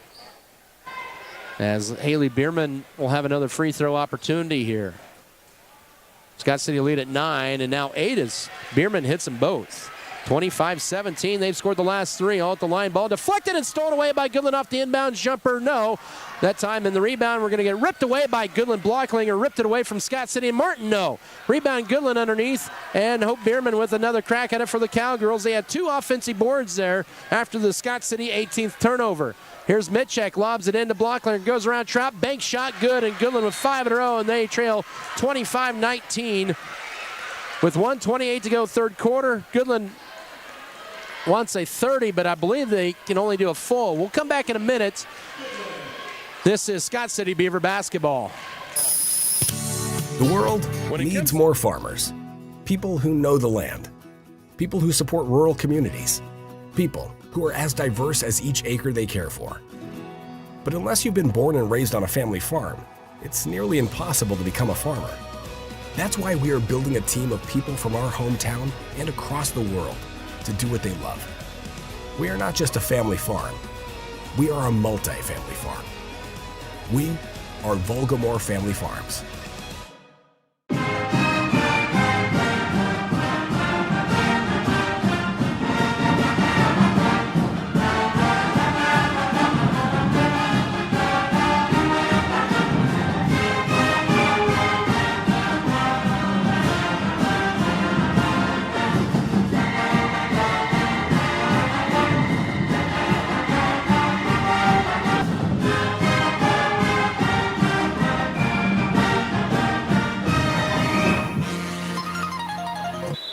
Garden starts sensing momentum shifting a little bit after Goodland on a full court press got the steal and ended up a 4-point trip. They out-rebounded Scott City a lot on that trip down, and then Scott City's going to turn it over for the 20th time. 25-19, Goodland's on a 5-0 run and then make it a 7-0 run as Marie Martin with her 4th point of the quarter. Now it's 25-21 with 69 seconds to go third quarter. Lady Beavers need to take better care of the ball. You cannot pass over the top of Goodland. You have to pass around if you're trapped out high, and Goodland with it, or deflection out of bounds as Ali Keir back in. Goodland with 7 in a row over the last minute 15 to pull to within 25-21 after Scott City had an 11-point lead after the Cheyenne Kramer 3. Erica Felker to inbound it in. We'll get it to Chris Irvin. 58 seconds here into Erica Felker. She'll work around the perimeter up top. But Scott City has seen Goodland light it up, but here in the last minute or so, that's because Goodland has had a lot of rebounding opportunities, a lot of turnovers for Scott City as well. Lady Beavers with 20 on the night, and that's going to be an offensive foul on Felker. My goodness, that's her 4th. And things starting to turn the momentum into Goodland's way here with 41 seconds to go third quarter. I don't know about that call, to be honest. That's a tough break for Scott City. Yeah, it was actually the right call there, but Felker out. Kendall Gentry back in and Haley Bierman in. Now Goodland has a chance to cut the deficit even more. This is as close as they have been since they were down 5 late second quarter. Megan Trout almost forced a steal, but then the Blocklinger, she'll reel it in and score. She has 8, 4 in this quarter, and it's a 2-point game all of a sudden with 25 seconds to go. This is as close as Goodland has been since 8-5. It's 25-23. They're on a 9-0 run over the last 2 minutes. 15 seconds to go third quarter. Scott City having issues with this 1-3-1 zone defense. Here's Avery Lewis trying to get into the trap. She'll reel it in. She'll lay it up and score for her first points. 27-23 with 6 seconds to go third quarter. Goodland with it with 3, with 2, with 1. They will not get a shot off in time. And that's the end of your third quarter. And Scott City survives a 9-0 Goodland run The Lady Beavers hanging on to a 4-point lead as we head to the fourth quarter against the number 7 ranked team in Class 3A. Back in a minute for the final 8 minutes of regulation. In a minute, this is Beaver basketball. State Bank proudly supports Scott Community High School students and athletes as they prepare for another great year of achievements. Just as our students prepare for another successful year, we encourage you to be prepared for whatever life may bring you. Stop in and talk with the knowledgeable staff at Western State Bank, whether it be a new home loan, financing for your business, or any one of our checking and savings account options. We're here to help you. Make sure to check out all of our internet banking options provided at WSBKS.com. Western State Bank, member FDIC. And as always, go Beavers!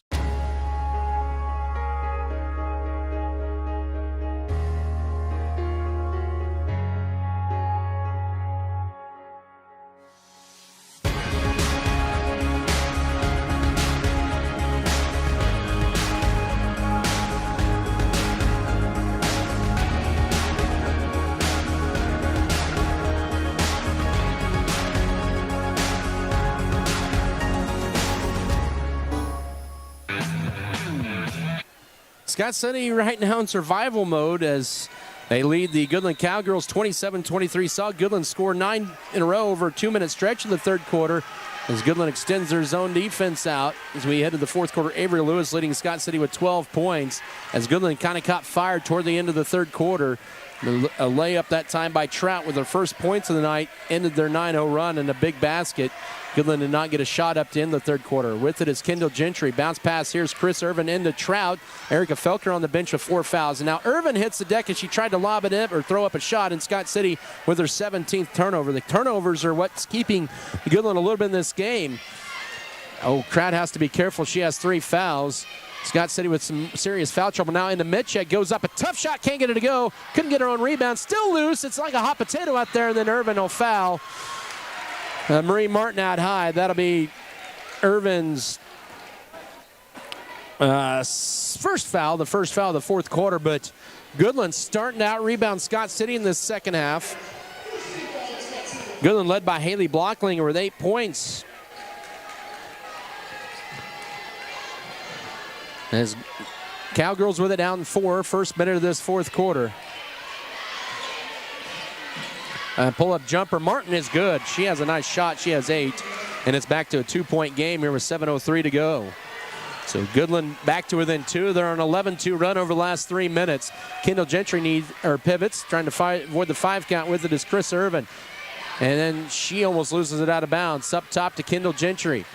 Ball fake. Goes to her left. 6:45 to work. Now it flips it into Trout. Through her hands and a turnover right in the hands of Haley Blocklinger. And Goodland, who has not led in this ball game, can tie it up or take their first lead of the night with 6:35 to go. If Scott City were to end to drop this game, no question they would look back at the turnovers. Here's Mitchek for the tie. No, but she is fouled. Man, that was, man. I'll just say that was good defense, and I don't know if it warranted a foul, but Avery Lewis picks up her first foul. 6:28 to go. Tough break for Scott City. Their first foul of the fourth quarter, make it their second. And Jaxie Mitchek, who is 72% of the line, looking to tie the game up for Goodland. Here she has her first point of the night. 27-26, 6:28. And the length of Goodland is giving Scott City fits. Just let that one go out of bounds, and she does. It'll still stay Lady Beaver ball, but Scott City, Amy Felker wants a 30-second timeout here, and she'll be granted it by official Nick Leon. And Scott City is down for the first time with 6:06 to go, 29-27. And Lady Beavers had a 25-14 lead with a little over 2:20 to go third quarter. Goodland is on a 15-2 surge. And once again, it just comes down to turnovers. Scott City with 23 of those on the night. Goodland just 8 unofficially. That's those turnovers and Scott City's maybe inability when Goodland could not hit anything in the first half to expand their lead. Maybe coming back to haunt the Lady Beavers a little bit, but still a long, long ways to go in this game. A little over 6 minutes to go, but Scott City has to be patient when Goodland's in their 1-3-1. The Lady Beavers, I mean, it kind of goes down a little bit of the fundamentals. You got to remember, you got to fake a pass and then execute the pass. And to try to break down the defense, and they get a trap out high and a steal. Here is Allie Kerr, the layup. Oh, they're going to call a foul on that? Good grief, that's a tough foul on Scott City. Krista Irvin. That is her second, team's third of the fourth quarter. Goodland yet to foul here with 6 minutes to go. And Allie Cure, her second trip to the line where she has 1 point and is 1 of 2, is too strong on that one. Goodland has struggled in the ball game. They were 3 of 4 in that third quarter, 5 of 14, now 5 of 15 for the ball game. Megan Trout out, Kaylee Felker out, Avery Lewis. 31-27, and now a foul called up top on Blanklinger. That's her second, team's first of the fourth quarter. As back in will be Megan Trout here, and she will replace Cheyenne Kramer. So Lady Beavers down 4. It is a 17-2 run over the last 5 minutes for the Cowgirls, and they lead at 31-27 with 5.5 to go. Gentry trap. Both teams, now they throw it away again. That's 26 turnover lead pass. Here's Libby Cure. Scott City has not attempted a shot in the fourth quarter. Goodland misses one, but they get the rebound. And it's Cure going up, and she'll get it and one. Oh, my. What? As Nick Leon to inbound it in. But Goodland in this 1-3-1, and Scott City has not had an answer for it. It seems like it's been Groundhog Day with that. Here's Erica Felker with it out high. She has 4 fouls. Avery Lewis, her pass is late to get it to Trout, and another turnover. Scott City has yet to attempt a shot in the fourth quarter in their explanation from Nick Leon. What did I say? I didn't say anything. They called a technical foul on the bench. I will say this, and constructive criticism. There was no technical foul signaled out. Check left side over to Hope Bierman. Scott City has not scored in this fourth quarter. In fact, they've had about 5 turnovers and have not attempted a shot. Goodland has been the aggressor, and that's why. Great Western Tire. Harris Chiropractic.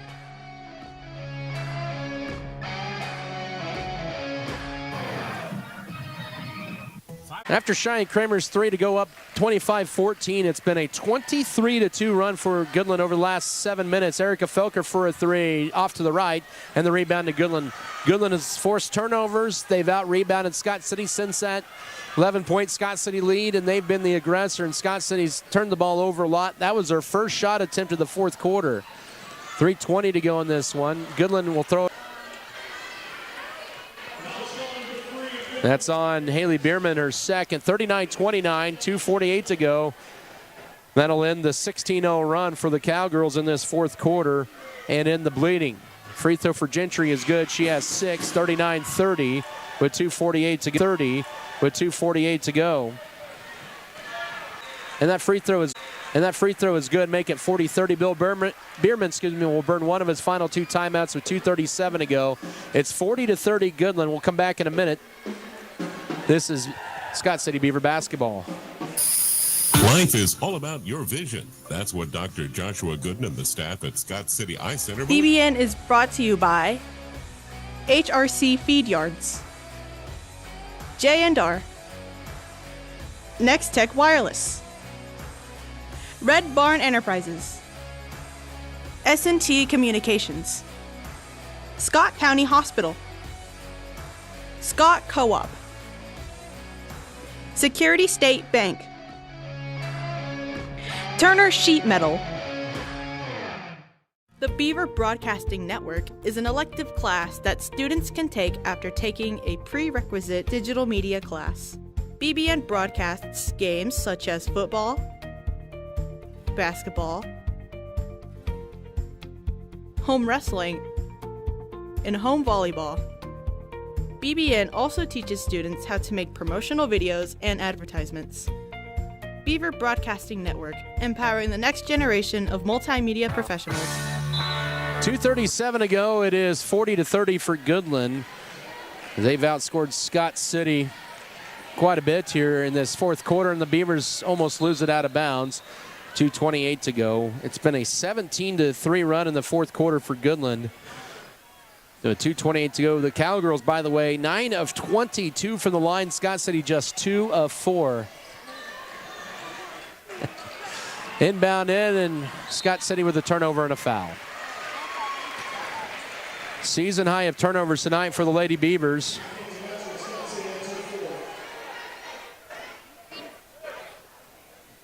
And the fourth foul on Mackenzie Metzger.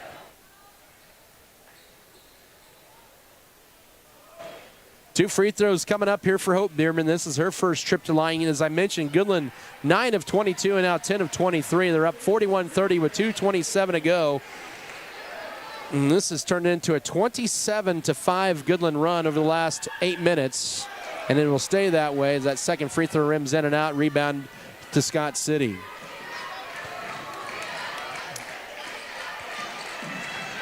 And now Scott City with their 30th turnover. 2:14 to go up top to Haley Bierman. Jaxie Mitchek with it. Goodland up 11 and right now on their way to their 8th straight win in this series. Final 2 minutes in this one. Goodland almost loses it with Marie Martin. They'll be the number 1 seed and their sub-state, even win or lose. They would won the league title win or lose here. And Erica Felker, that's going to be it for her. She commits foul number 5 and she'll foul out with just 2 points on senior night. Tough night for the senior. One of quite a few that have battled foul trouble all night with 1:52 to go, and that's the 20, or at least 20 of the foul on Scott City tonight. 3, 8, 12, 16, 17, 20, 22, 25, 26 fouls tonight. Make that 27 fouls on Scott City. Hope Bierman with the free throw. She has 2 points all at the line, 42-30, 1:52 to go.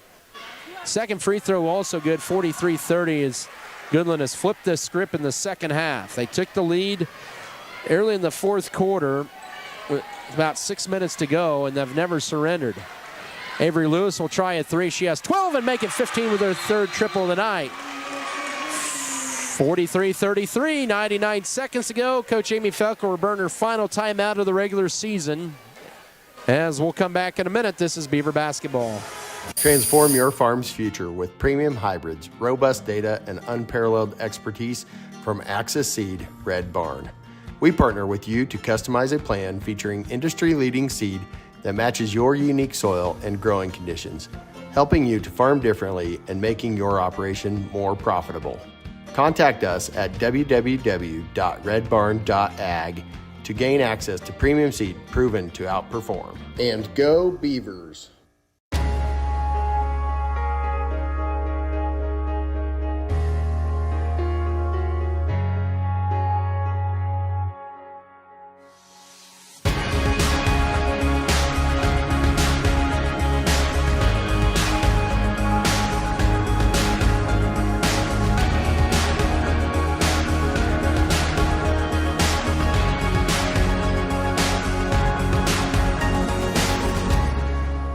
Them today at 620-872-3058. Norder Supply. Plain talk, exceptional results.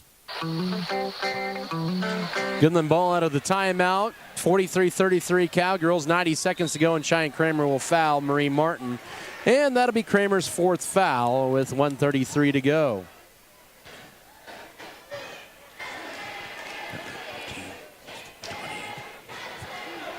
And that is Scott City's 26th foul of the night.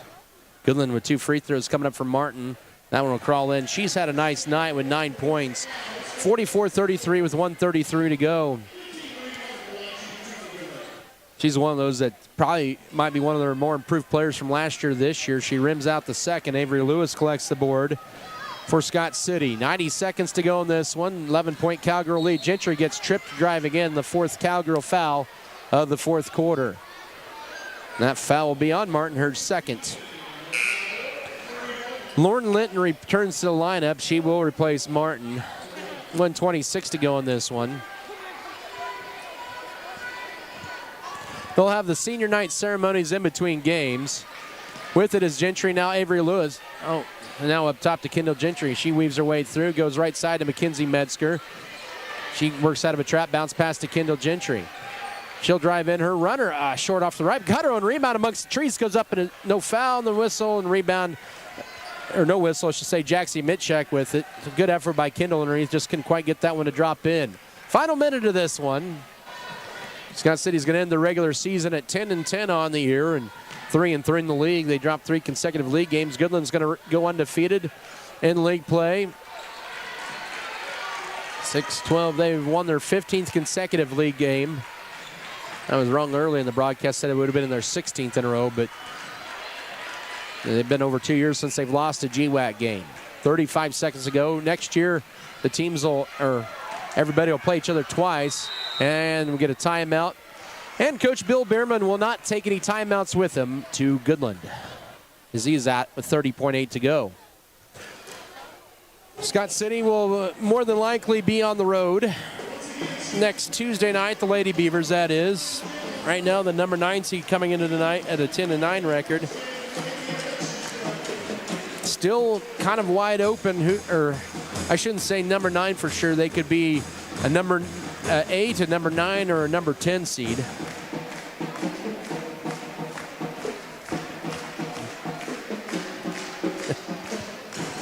Yes.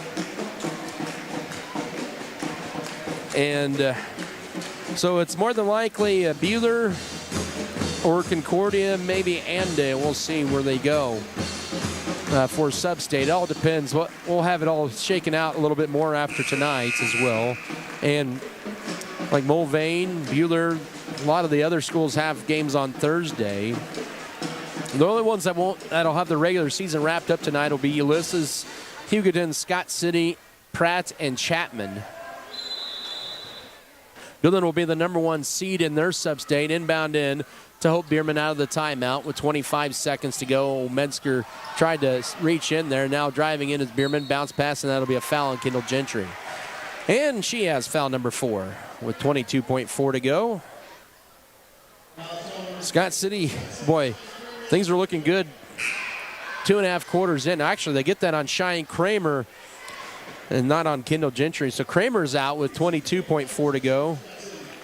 So interesting thing on senior night that both seniors foul out. 6 points, 2 free throws coming up for Hope Bierman.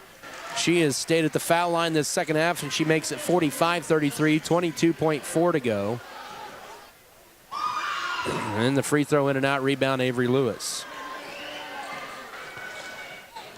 18 seconds to go. Gentry up top. Drives to her right. Now weaves her way through and gets tripped up, and she'll head to the line with 14 seconds to go.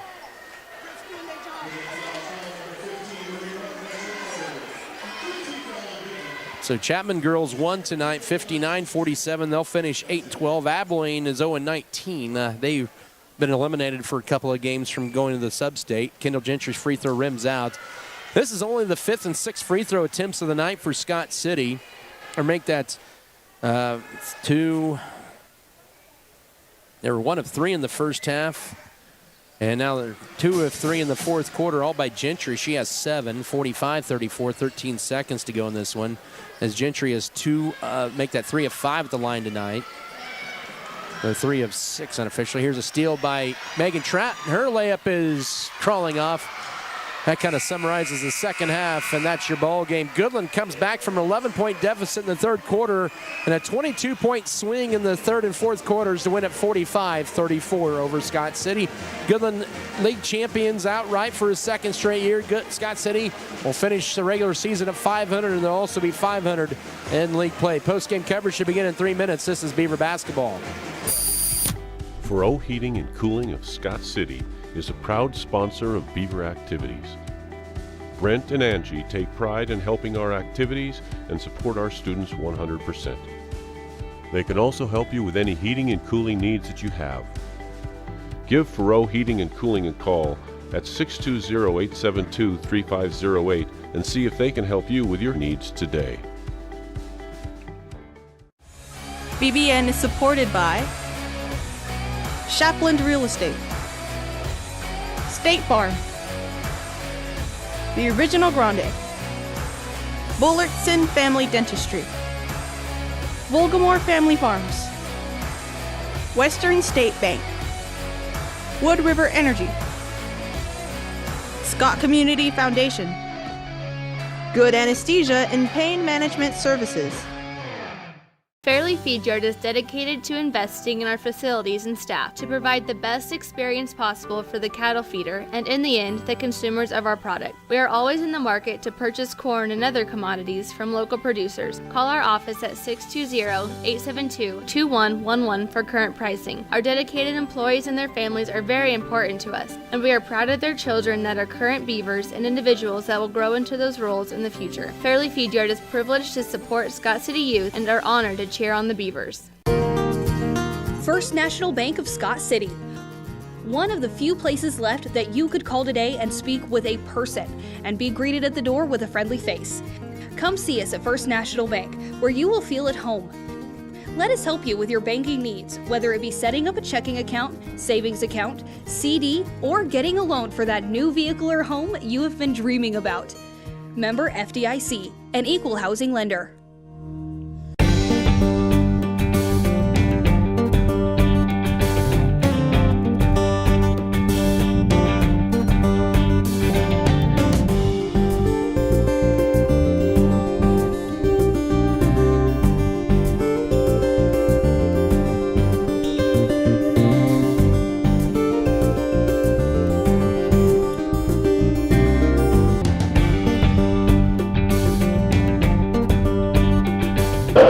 BBN is supported by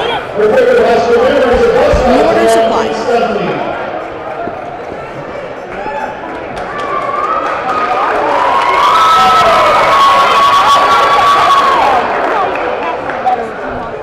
Alexis Paulson. Alexis is the daughter of Sean Paulson and Lisa Paulson. Alexis is playing at the high school which will attend Kansas State University and majoring at business. Her favorite high school memory is going to regional and state wrestling last year.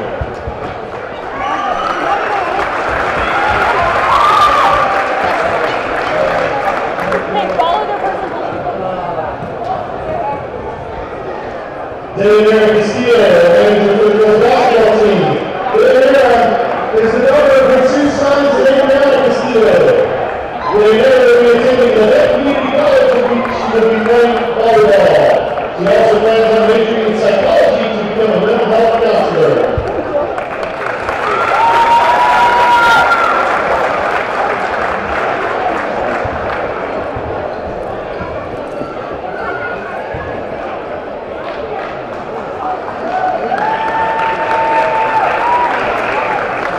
Kenny Rossinger. Kenny is the daughter of Greg and Solomon Rossinger.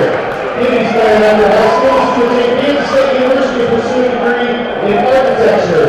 Her favorite high school memory is dancing with Brenda Mallory at all homecoming dances.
Boys basketball. First one is Brandon Bailey. Brandon is the son of Josh and Sullivan Bailey. Brandon's playing at the high school and attending Florida State University major in elementary education.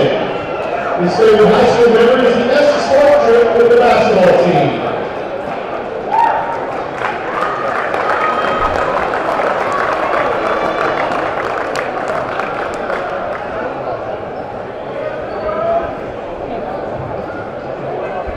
Dylan Duff. Dylan is the son of Barry and Kristen Duff.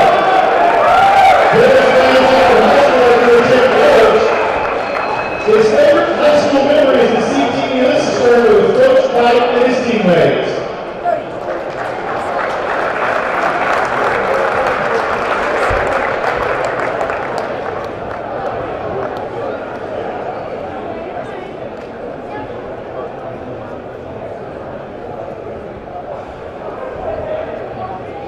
Next is Goodland.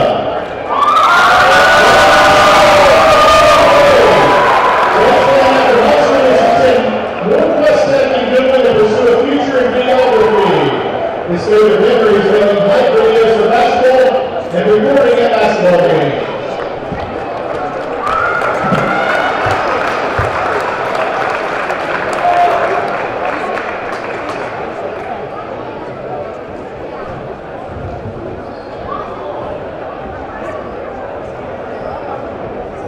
Avery Noel. Avery is the son of Scott and Teresa Noel. Avery's qualified for high school in finance and a school event on Saturday. His favorite memory from high school is the Sterling tournament with the boys.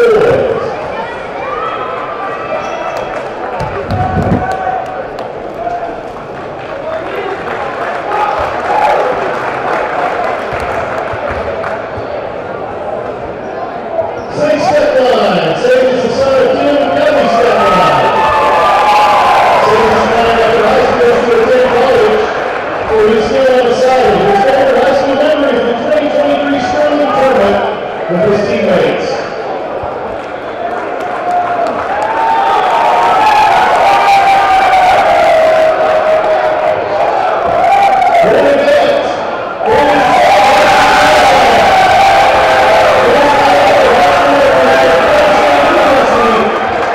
His favorite high school memory is the Sterling tournament with Coach Gentry. Young men talking about this in the hotel at 3 a.m.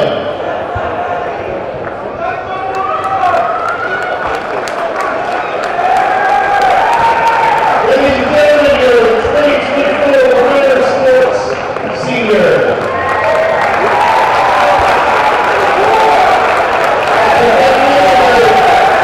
Families for their time and dedication during the activities at SCHS. Thank you.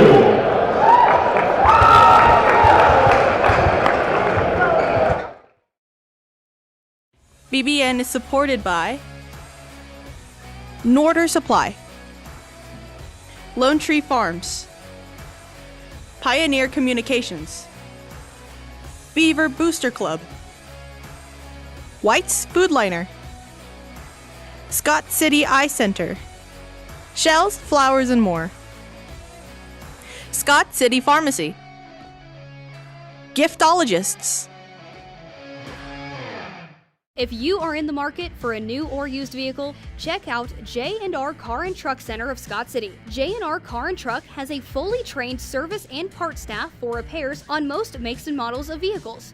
Locally owned and operated, J&R Car and Truck Center provides new and used vehicles. Stop on in and check out jrcarandtruck.com for your next vehicle. J&R Car and Truck Center, your Chevrolet and GMC dealership in Scott City.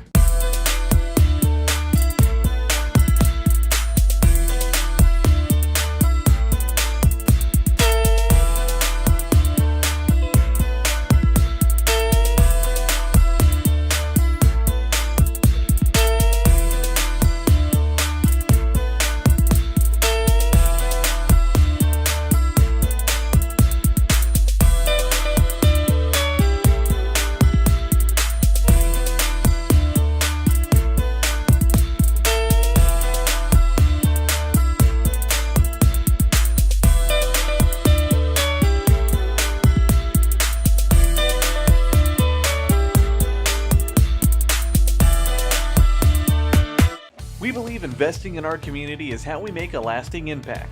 It's about more than just providing wireless services.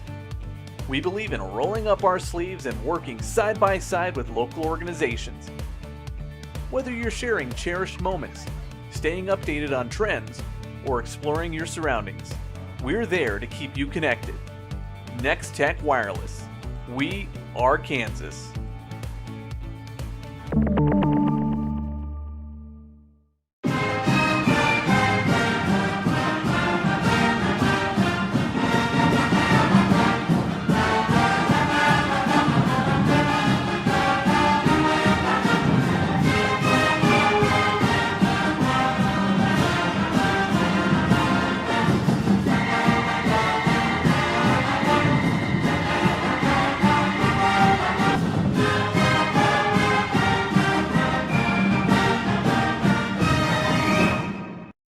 The Depends on dedicated Chapman, team. and they could win one of their last two games of the season, all depending on tonight here as well.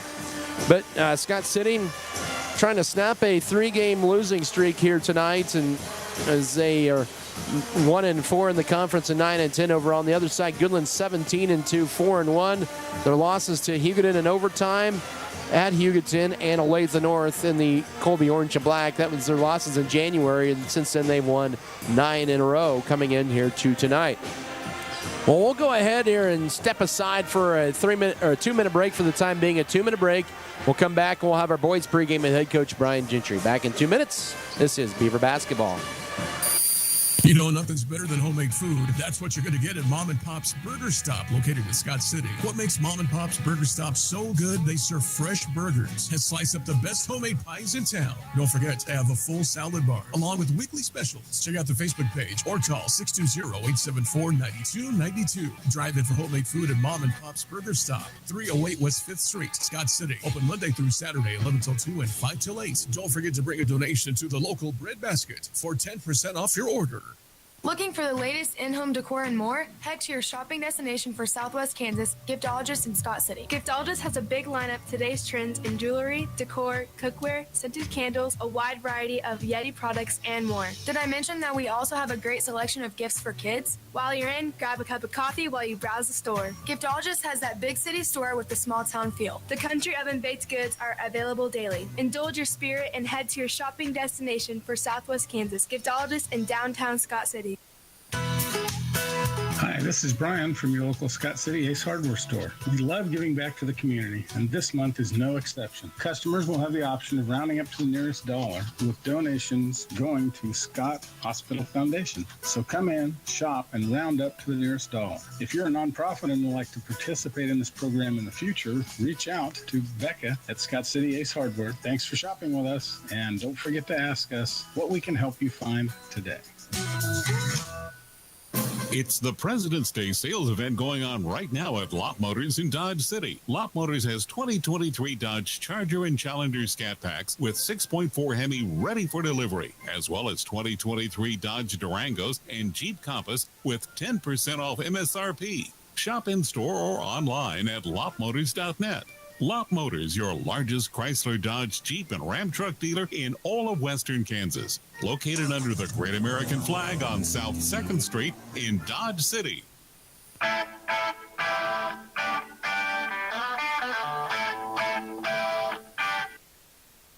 Welcome back to the Scott Community Events Center. Adam Kadavy with you on Mix 94.5. Your pregame interview is brought to you by Farm Bureau Financial Services with you and Berta Benz in Scott City and Leota. I'm joined here with Coach Brian Gentry in the pregame. And, Coach, thanks for joining me here this evening. It was a good effort defensively, especially on Thursday night in your makeup game with Hugoton. Had it to within 5 a couple of times in that second half, and including late in the ball game, but Hugoton just too much, 46-32. And going back to Thursday night, you had to love the defense. Just the offense just couldn't get going scoring-wise. Yeah, I mean, they do a very good job of making it tough to score. They pressure all 5 spots. They've got good size. They've got good athletes. So, I mean, it's hard to score on those guys. We did a pretty good job of giving ourselves opportunities. A couple of turnovers, probably, cost us from, getting into that lead even more. But I was pleased with our guys' effort. We just got to, have to continue to make the right play. Whatever play that may be, it may be an extra pass, it may be, a dribble drive, or whatever it is. We just got to continue to seek out doing the right thing. Against a team like Hugoton, they can get hot from 3 at any point. So they did a little bit early, and you guys were able to kind of subdue that and limit their 3-point looks really throughout the ball game. Yeah, I think a lot of that had to do with the physicality. It was a lot like the first time we had played them up in Sterling. Not a lot of fouls being called. I think the refs just let us figure it out, and that's fine. Lots of probably hand checks and bodies throughout the game. But yeah, our guys did a good job of closing out and running them off the 3-point line because that is a group. If they see a couple go through, they get extremely hot, and then they're very, very tough to slow down because they drive the ball so well. They do finish around the rim pretty well, and So, I was very pleased with our defense. Just got to be a little bit better on offense. Once again, it is Coach Brian Gentry here pregame tonight. Scott City takes on the Goodland Cowboys. It's round 2 with Scott City and Goodland. It was a 7-point game in the first meeting right before the Christmas break. Seems like eons ago. And they got hot in the fourth quarter behind 3-point arc with Brumbaugh. And as you take a look at Goodland, that team just has continued to really blow up this year. My goodness, yes. They're playing extremely well. I mean, they go down to Lakin and win by almost 20. So they're good. They're long. And, yeah, they can get as hot as any team that you play, especially with Brumbaugh. Cure's even starting to shoot the ball pretty well. And they've got, Manny's a terrific point guard. Seems like he's been in the league forever. I mean, he's just a very good player. They've got very good athletes. They're very long. They shoot the ball well. They want to press you so that they can, get Cure, to hang on the rim a little bit. So we got to take care of the ball. Down there, we actually lost by 5. I don't know if anybody knows that. Not that matters, but they didn't give us 2 points. But, this team has been playing very, very good basketball. So, the keys for us tonight are going to be defensive rebounding, not allowing them to get second and third chance points. And we've got to be there to contest everything. We can't get caught watching the ball and let our guy wide open because, the number of them can knock them down. So rebounding is going to be key. And then settling into our offense and making them work on defense. We cannot bail them out by taking, shots that aren't good. We've got to work for great shots. We've got to take care of the ball and rebound it. Should be a good one to close out the regular season and a good test for Scott City once again tonight as they host Goodland Cowboys. Coach Brian Gentry here in the pregame. And thanks again, as always, for the time, Coach, and good luck to you guys. All right, thanks, Adam. That was Scott City Beaver coach Brian Gentry. Your pregame interview is brought to you by Farm Bureau Financial Services with Berta Benz and Scott City and Leota. More to come in your pregame show. We'll have a breakdown of the matchup, also bring you starters, keys to the game, and the tip-off after this timeout. This is Scott City Beaver basketball. Let's go 1 minute, please. 1 minute with the break. Sports have this amazing way of making a positive impact in our community, whether it's helping children, boosting local economies, or creating role models. That's our goal at American Implement, too. We believe in being a part of the communities we serve by just being a good neighbor. Thanks for being ours. They said this place was too isolated to call home. They said it was too remote to build a community.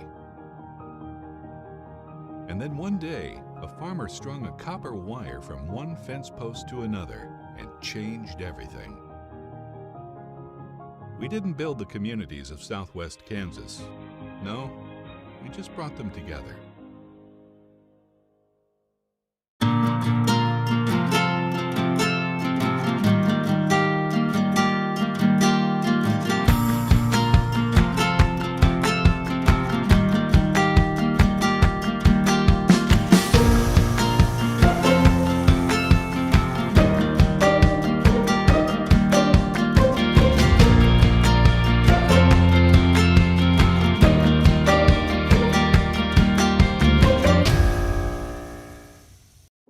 There's nothing more. The fourth quarter just you could kind of see the momentum changing at the end of the third quarter into the fourth quarter. And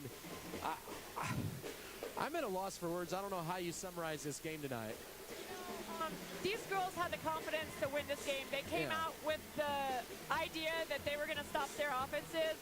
We were making the switches on defense, and we were covering the spots that they're used to getting their easy baskets, and they didn't get those. And they committed some turnovers, and we were playing great defense and getting some rebounds and that kind of stuff in the first 3 quarters, and then the momentum started to switch. We got some big fouls. First half we had everybody with 2. Second half we started getting 3, then we'd get 4. We just had to have some of those girls on the court, which hurt us defensively because they couldn't be quite as aggressive. They posted us up. We just did. We played great for 3 quarters, and I'm super proud of these girls. Absolutely. You can't take anything away. You had Goodland really on the ropes in the third quarter, and they just kind of flipped the switch and got hot. You mentioned it's kind of going back to kind of the rotations, and really you look back at one thing, and it's just turnovers really came back to haunt you guys big time. They switched back to their 1-3-1, and we had a lot of young girls on the court, and we just committed a lot of too many turnovers, which led to some easy baskets. Fouling tonight was big. They got in 2-shot bonus fouls every quarter. So, we got to do better of moving our feet, playing hard without outreaching and that kind of stuff. Yeah, it was kind of one of those things where they were going downhill, and I'm not going to take anything away from the officials because they were consistent both sides, but it had to be pretty tough to not get some of those fouls drawn. And did you feel like that kind of got your guys frustrated maybe a little bit too? It did. Our girls were really frustrated, but Goodland was taking it right at us to the basket, and we were out on the perimeter. So, if we want to get those fouls, we got to get to the basket and be more aggressive that way and have confidence. But it just didn't bounce our way, but there's so many positives that we can take going into our postseason games. You had Avery, she really felt comfortable from around the perimeter, and I think she went 3 of 4 from 3 and ended up with a career-high 15 points, and she was big for you guys outside when, some of your cast really was struggling scoring the ball all night. She's just getting confidence more and more every game, and she's been working hard, and, I just like to see her gain that confidence. We need that on the outside to open up things on the inside for us. Well, you close out the regular season 10-10. It's a 2-win improvement from last year, and that's a big thing and a confidence booster in that way. But you still don't know your fates, what's going to happen for sub-state seeding. There's a lot that'll be happening in the next 48 hours, but could be here, could be on the road. Hopefully be home. You never know. That'd be awesome. We're ready for whatever we get. The girls have it in their head that we're going to be on the road, and we have goals. Our season is far from over. We want to win this first-round game, whether it's at home or on the road. Yeah. And we just need to have that confidence. And I think we put together a good game tonight to give us that confidence, okay? Because if we would have had a bad game, then our confidence going into sub-state wouldn't have been so good. But I really have a good feeling about next week. Do you feel like you guys have been really battle-tested against some of this competition, especially in the last half of the year? We have. There's a few of these games that we didn't put our best game out when we were playing some of those teams, but we played a lot of good quality teams, and that's going to help us in the long run. We see different styles. So we've seen it all. We've seen zones, we've seen mans, we've seen presses. So we're prepared, we're ready to go, and whatever it gives us, we're going to be there. Once again, Coach Amy Felker joining me here, wrapping up the girls' game. Thanks again for the time here, Coach, and see you tomorrow night for Coach's Show. Can't you believe it's the last one of the year? Oh, that's sad. I know, and then postseason next Tuesday. Thanks again, Coach. Thanks, Adam. Once again, Amy Felker stopping by here. Lady Beavers dropping a tough one here tonight by the count of 45-34. Let's take a 1-minute break, and we'll get ready for the boys' pregame as Scott City takes on the Goodland Cowboys, the number 2 ranked team in Class 3A. Back in a minute. This is Beaver Basketball. BBN is brought to you by HRC Feed Yards, J&R, Next Tech Wireless, Red Barn Enterprises, S&T Communications, Scott County Hospital, Scott Co-op, Security State Bank, Turner Sheet Metal. The Beaver Broadcasting Network is an elective class that students can take after taking a prerequisite digital media class. BBN broadcasts games such as football, basketball, home wrestling, and home volleyball. BBN also teaches students how to make promotional videos and advertisements. Beaver Broadcasting Network, empowering the next generation of multimedia professionals. Transform your farm's future with premium hybrids, robust data, and unparalleled expertise from Axis Seed Red Barn. We partner with you to customize a plan featuring industry-leading seed that matches your unique soil and growing conditions, helping you to farm differently and making your operation more profitable. Contact us at www.redbarn.ag to gain access to premium seed proven to outperform. And go Beavers! 79. This will be the 74th meeting. Scott City leads the series. Make that 74th meeting, 41-32. Goodland has won the last 3 in the series. They've won, that's the most since 94 to 96. Scott City is 6-4 in the last 10. Goodland with the 3-game win streak coming in here to tonight. As you take a look at this matchup with Scott City and Goodland, more than likely we'll see all the seniors start tonight for Scott City. And it'll be pretty much a senior starting lineup here for the Beavers here on senior night. That includes Brendan Bailey, the 6-foot senior. But so far, Scott City's been in pretty much every game other than maybe one this year. As they hung with Hugoton on. As they hung with Hugoton all but the last few minutes of the ball game. They're within 5 with about 3.5 on Thursday night before falling 46-32. And, you know, I've mentioned this to Coach Gentry, and I've said this a few times. Scott City's held Hugoton 50 points or fewer in every matchup this year. Hugoton has scored 50 points or fewer 4 times, and 3 of those are against Scott City. That's a testament to Scott City's defense when they can play their best defense, even though sometimes their offense hasn't been their strength. The Beavers this year are led by Jackson Rumford with 16.7 points, 7.2 boards a game, having another all-league type season. Eloy Ruelas has been big at the point guard spot, averaging nearly 3 assists and 7 points a ball game.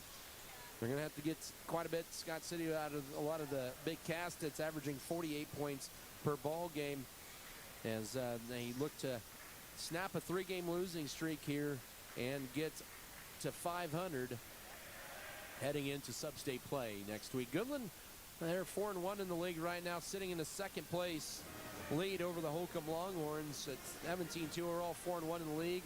But Goodland is led this year by a cast of Brady Brumbaugh, the 6'5 junior, at 17 points a game. Manny Gonzalez at 9.7. Lincoln Kier 11.1. And Noah Chenette at 7.9. A team that's been explosive, averaging 65 points a game. They were tight with Ulysses for a while on Friday night before pulling away in the 4th quarter and winning 68-53, where they were led by Brumbaugh's 22 points. And it wasn't just the 3-point shots for him. He was attacking the paint and driving in and getting his buckets. He's also a very good free throw shooter as well at nearly 80%. As Goodland trying to pick up their 18th win, and they're kind of in some unfamiliar territory. This has been their best season in nearly 4 decades for the Cowboys, as they are 5-1 on the road this year. Scott City 5-2 here inside the confines of the Scott Community Event Center. As the teams head to their benches, that means it's time for starting lineups, as we're going to be about 45 minutes late getting this tip-off going.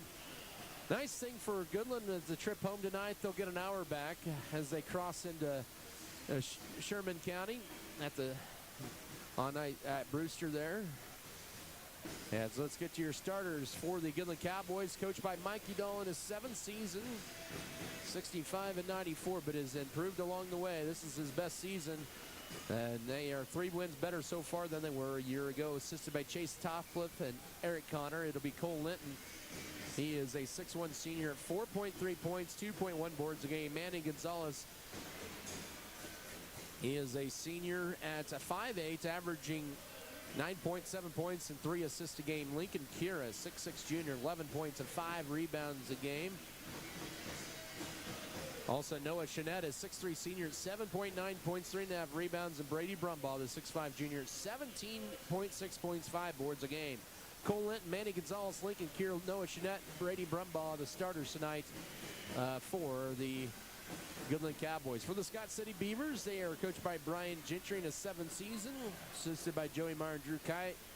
And starting tonight, it'll be a little bit different with it being senior nights. It'll be Sage Steckline, the 6'6 senior.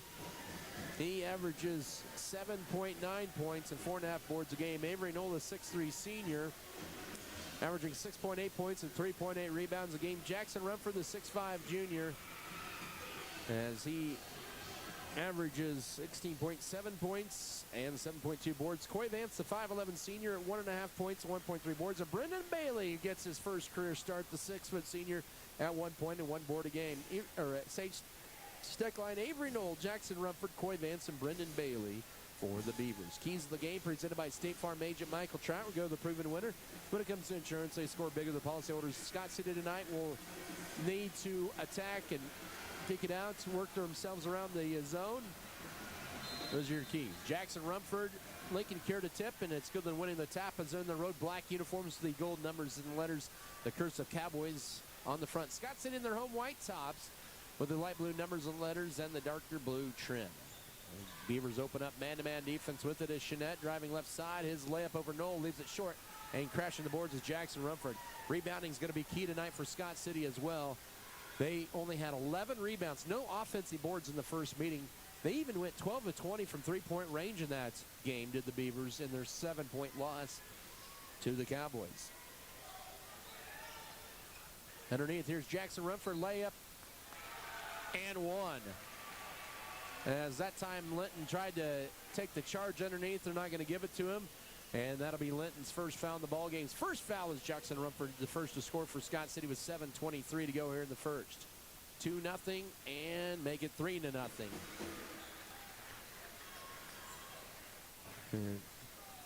As Scott City with an early 3-0 lead, here's Lincoln Cure trying to muscle his way up, deflected, but out to Manny Gonzalez. Scott City led back and forth in this game with Goodland until about the fourth quarter when Goodland went on a tear, and that was Brumbaugh who hit a slew of threes, ended up with 25 points in that one. The season high, and a layup, nice move for the senior Cole Linton. He's a Cloud County Thunderbird signee for baseball. 3-2, 6:53 to go in the first quarter as they get in the front court to Avery Knoll to Scott City. Knoll will drive in. He'll lay it up and leave it out. Oh, it crawls in. I thought maybe he's going to crawl off to the right. It's 5-2 with 6:41 to go. That's going to be the key to success for Scott City tonight as well, attacking the basket. Off the screen, here's Linton up top with it. Lob into Kieran inside the foul line. Kicks it out right side, a deep three for Brumbaugh. No. Rebound, Coy Vance for Scott City. Beavers up 5-2 with the basketball. 6:20 to work here in the first frame. Entry feed into Rumford. Catches it. Now backside, here's Knoll behind the defense. He has 4, and it's 7-2 Scott City with 6:12. The Beavers 3 of 3 to begin this ball game as they have the early 5-point edge as we're nearly 2 minutes here into this ball game in Scott City. Here's Jeanette with it. He'll drive in right side. Linton back. Oh, miscommunication, and Goodland's going to turn the ball over. Their first turnover of the night with 5:56 to go first quarter. Scott City with an early 7-2 lead. In will be Eloy Ruelas for Brendan Bailey. Dylan Duff, the 5th senior for Scott City, of course, tore his ACL against Hugoton in the Sterling Invitational in that fourth quarter. Hate to see him not being able to come out on senior night, but he's behind the bench, supporting the Beavers on. Steckline with it over to Avery Knoll. Knoll looks for cutter, trying to get it advanced, deflected, and that'll be turnover number 1 as Goodland with the ball down 7-2. 5:40 to work here in the first quarter. Goodland is 1 of 3 from the floor here to begin this ball game. And now 2 of 4 as Brumbaugh hits a guarded 3 on the right side. 5:30 to go first quarter. 7 of 5 for Scott City as their lead trimmed to 2. Knoll bounce pass in the front court and low pass, and that's back-to-back Scott City turnovers. And then Scott City steals it right back. Both teams with 2 turnovers. Steckline with it. Holds it, finds Knoll. He'll drive in. He probably got away with the carry, and that's going to be a charge. 3 turnovers in a row on Scott City. Knoll's first. Alex Tarango to check in here for Scott City. He'll replace Coy Vance here at 5:15 to go first quarter as the Beavers get their regular lineup in there. Goodland's a pretty deep team as well. They'll be tough to deal with here as this game goes on. They don't lose too much off the bench. They'll see about 2 or 3 that'll come off the bench and play some solid minutes. Off the screen, Brumbaugh for the lead.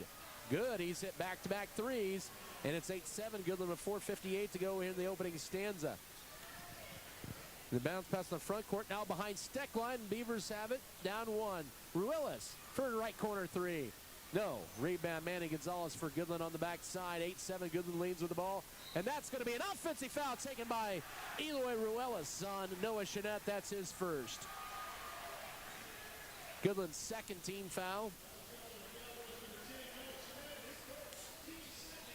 As Goodland will bring in Braylon Mold, the 5'11 sophomore. Also in Blair Lennon, for Goodland, a 6'5 junior. 4:35 to work in the opening period. Goodland with an 8-7 lead over Scott City. In the Steckline, now goes left corner to Relis. Knoll up top. He had his first 3 of the year on Thursday night. Keep wanting to say Friday night, but it was Thursday night against Hugoton. Trango trying to get it into Rumford. Catches it right block. Now underneath to Knoll. He goes up and is fouled. That'll be on Manny Gonzalez. His first and Goodland's 13th foul. Good ball movement by Scott City here in this first quarter with 4:19 to go. Knoll to the line where he has 4 points tonight. He's a 52% charity toss shooter as a team. Scott City 62%, and we are tied for the first time at 8. 4:19. Here's Brooks Bailey enters for the first time. And he's going to be in for Sage Steckline. Also, Zach Thorson, a 6-foot junior, in for Goodland. These teams will play 3, maybe 4 deep. And to break the tie, Knoll hits them both. He has 6 points, 9-8. Our second lead change here in the first 3 minutes and 40-plus seconds of the ball game. With it is Brumbaugh, almost walked with it out high. Bounce pass through the hands of Lennon, and Goodland with their 4th turnover. Scott City up by 1 with the ball midway first quarter. Ruelas to bring it in the front court left. Goes up top to Alex Trango, right side to Brooks Bailey. Bailey off a screen up top. Left wing to Alex Trango into run for double teamed immediately. Gets it stripped out of his hands, but picks it back up and then float it out high to reset the offense to Eloy Relis. His crossover dribble, he loses the handle of it, and that's Scott City's 4th turnover. 3:47 here in the first. Back over it goes to the black-shirted Cowboys with a Beaver lead of 9-8. Bringing it across to be the sophomore, Braylon Mull. Brumbaugh now up top to Blair Lennon. Up top, here's another Brumbaugh 3. That one misses everything as it's saved into play to Brooks Bailey. 3:28 to go here in this first period. Little heat check that time for Brumbaugh. Up top, here's Tarango looking to drive in. Jump stop. Now finds it out high left to Eloy Ruelas. 9-8 Scott City lead with the ball. 3:15 to work here in the first period. Brooks Bailey up top. Tarango now left to Avery Knoll. Wanted to give it a go to run for a good defense by Goodland up top. Ruelas fakes the deep 3. Will drive in. Nice dish. Here's Knoll. He goes up and is fouled. And the shocked look that time on Coach Mikey Dahl's face. That's on Zach Thorson, his first. 4th Cowboy foul. Free throw, no. Should be the second, actually, on Thorson. That was on him. Or nope, that was right the first time. That's his first. No misses the first. Second coming up. 9-8 Beaver lead. And that one rimming in and out. So he missed them both. Scott City 3 of 5 the line, and crashing the boards was Mole for the board. 2:50 to work here in the opening period. Steckline to check in next dead ball for the Beavers. With it out high left is Case and Cedarstrom, and Scott City forces turnover number 4 on the make that 5 on the Cowboys. 2:40 to work first period. 9-8 Beaver lead with the ball. Been stuck there for almost 2 minutes. In the run for backing his way in. Linden. Wraparound pass right side. Here's Trango. He'll take it all the way to the rack. His left too strong. Right there's Rumford, and he gets fouled going up. That'll be team foul number 5 on Goodland this quarter. And that'll send Rumford back to the line for 2. That's on Blair Lennon, his first. 2 free throws for Rumford. The first of 2 is good. It rattles home. 10-8 here with 2:31 to go here in the first. Avery Knoll out as Sage Steckline in, Lennon out, Lincoln Cure back in. This is the same officiating crew we had in Lincoln 2 weeks ago, and that one will lip in, and Rumford has got 5 points. As it's 6 for Knoll and 5 for Rumford. 11-8 Scott City lead. Goodland with the ball. Scott City with the last 4 of this ball game, all from the charity line. 2:20 to work first quarter of play. Here's a jumper mid-range right for Manny Gonzalez. He makes it 11-10 for Scott City with 2:15 to go. Gonzalez's first points of the night. He feels like he's been around forever for Goodland. He's been on the court at least 3 years for Goodland. Triangle up, elbow up top. It goes to Steckline, and now to Alex Tarango. He'll drive right side, trying to go around Mole. Pivots. Oh, he walked with it. And that'll be turnover number 5 on Scott City. Says Burton Kisner there with a minute 56 to go in the opening period. Had the right idea to Tarango, but just hooked up the pivot foot. And it's Goodland's ball down 11-10. With the left side, Lincoln Kier out high, guarded by Rumford. Now Gonzalez to drive left baseline. No look pass deflected and almost thrown away, but picked up by Kier. Back to Gonzalez, left corner. Minute 40 to work in the opening period. 11-10, Scott City lead. Goodland the ball. Kier back to Gonzalez. Good help defense as Gonzalez will drive in. Hangs, flips a shot up. Oh, he draws the foul, says Vern Kisner. He just flipped it up over his head, and that earns him a trip to the line for 2. That'll be on Brooks Bailey, his first, team second. Gonzalez, who is 64% from the line, will have 2 free throws. First trip for Goodland line, and that one's short. Goodland with 3 subs back in. Cole Linton, Brady Brumbaugh, and Noah Chenette. Outs will be Case and Cedarson, Braylon Mull, and Zach Thorson. Second free throw for Gonzalez. That one rims off, and Steckline picks up his first rebound of the night. Scott City already has attempted 7 free throws. They're 5 of 7 in this first quarter. Goodland 0 for 2. It's 11-10, final minute 20 in this first period. The Beavers, though, are on a 5-minute field goal drought. And now Brooks Bailey lead pass to Ehlers somehow saves it. Now needs help as he uses up a dribble. Finds the back cut and almost went in off a deflection. It'll end up being a turnover. Scott City 6 in the quarter. It was deflected as Kieran Rumford were fighting for it. Here's the drive in, a layup crawling off. A lot of contact, no foul called on the rebound of the Beavers. Brooks Bailey. 50 seconds to go. Driving in, Bailey double team. Alex Tarango catch and shoot 3. Way strong on that one. Had a little bit too much momentum on that one. And Manny Gonzalez to the border. Too much adrenaline, excuse me. 40 seconds ago, now up top to Lincoln Kier. 11-10, Scott City lead, Goodland ball. We've been stuck there for about 2 minutes. Beavers on a 5.5-minute field goal drought, approaching 6 minutes. They have 4 free throws. Chenette, right swing, here's a 3. No. The rebound, Gonzalez saves it into play. Oh, off of Rumford, he couldn't quite reel it in. As Camden Volgamore and Coy Vance in for the first time, is Volgamore. Vance returns to the lineup. That'll be Alex Tarango and Jackson Rumford. They'll get Rumford a little bit of a break here with 20 seconds to go first period. Noel back in for Eloy Ruelas. Goodland down 1 with the ball. Once again, 11-10. Up top to Gonzalez. 17 seconds. They'll go for the final shot down 1. Will the Cowboys. Be their highest finished in GWAC play. Win, lose, or draw. 5 seconds. Oh, it's poked away, and that's loose. Picked up by Kier with 2 seconds. 1 second, he'll just try half-court heave. It's blocked by Sage Steckline up top, and that's the end of your first quarter.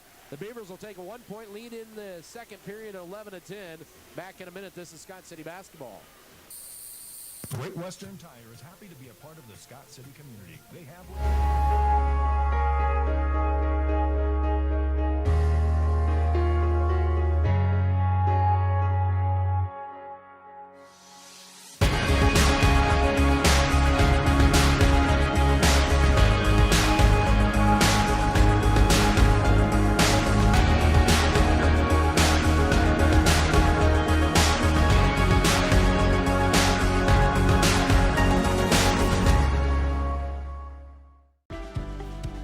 Furrow Heating and Cooling of Scott City is a proud sponsor of Beaver activities. Brent and Angie take pride in helping our activities and support our students 100%. They can also help you with any heating and cooling needs that you have. Give Furrow Heating and Cooling a call at 620-872-3508 and see if they can help you with your needs today.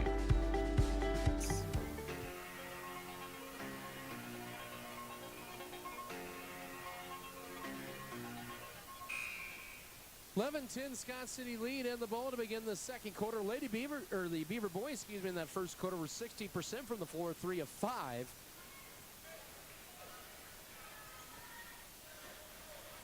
And Goodland was 4 of 10.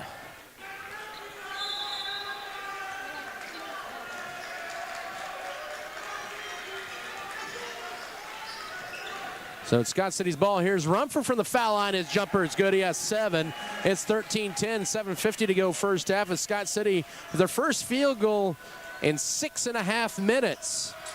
They went the final 6-12 without a field goal. Their last 4 points came from the line. With it is Lincoln Kier, bowls his way in, lays it up, may have gotten away with the walk, missed it. Here's Eloy Ruelas with the rebound. Kier 0 for 3 from the floor in this first half. And now Ruelas into Rumford. Nice backdoor feed into Avery Knoll. He has 8 points. Good ball movement. Scott City shooting hot from the field, but they're also getting high percentage shots. It's 15-10. That matches their largest lead. 7:15 to go first half. Kier with it out high right. Good man-to-man defense. Brumbaugh drives in. His layup is good. He has 8. Goodland's third 2-point basket of the half. 15-12. 7:05 to go first half. Rumford with it as he has it in the front court. Left corner goes to Alex Chirango. And now up top, Steckline back to Chirango. Scott City actually was 3 of 6 in that first quarter. Is a shot? No. And then Chirango can't handle it as it goes out of bounds. Blair Lennon in to replace Lincoln Kier. 6:49 to go here in the second quarter play. Beavers up by 3. Goodland with the ball, 15-12. We've had 2 lead changes and 1 tie in this first quarter.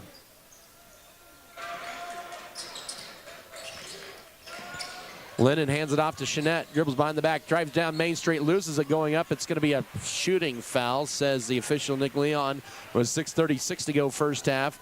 We'll get the foul on Avery Knoll, and that's going to be his second.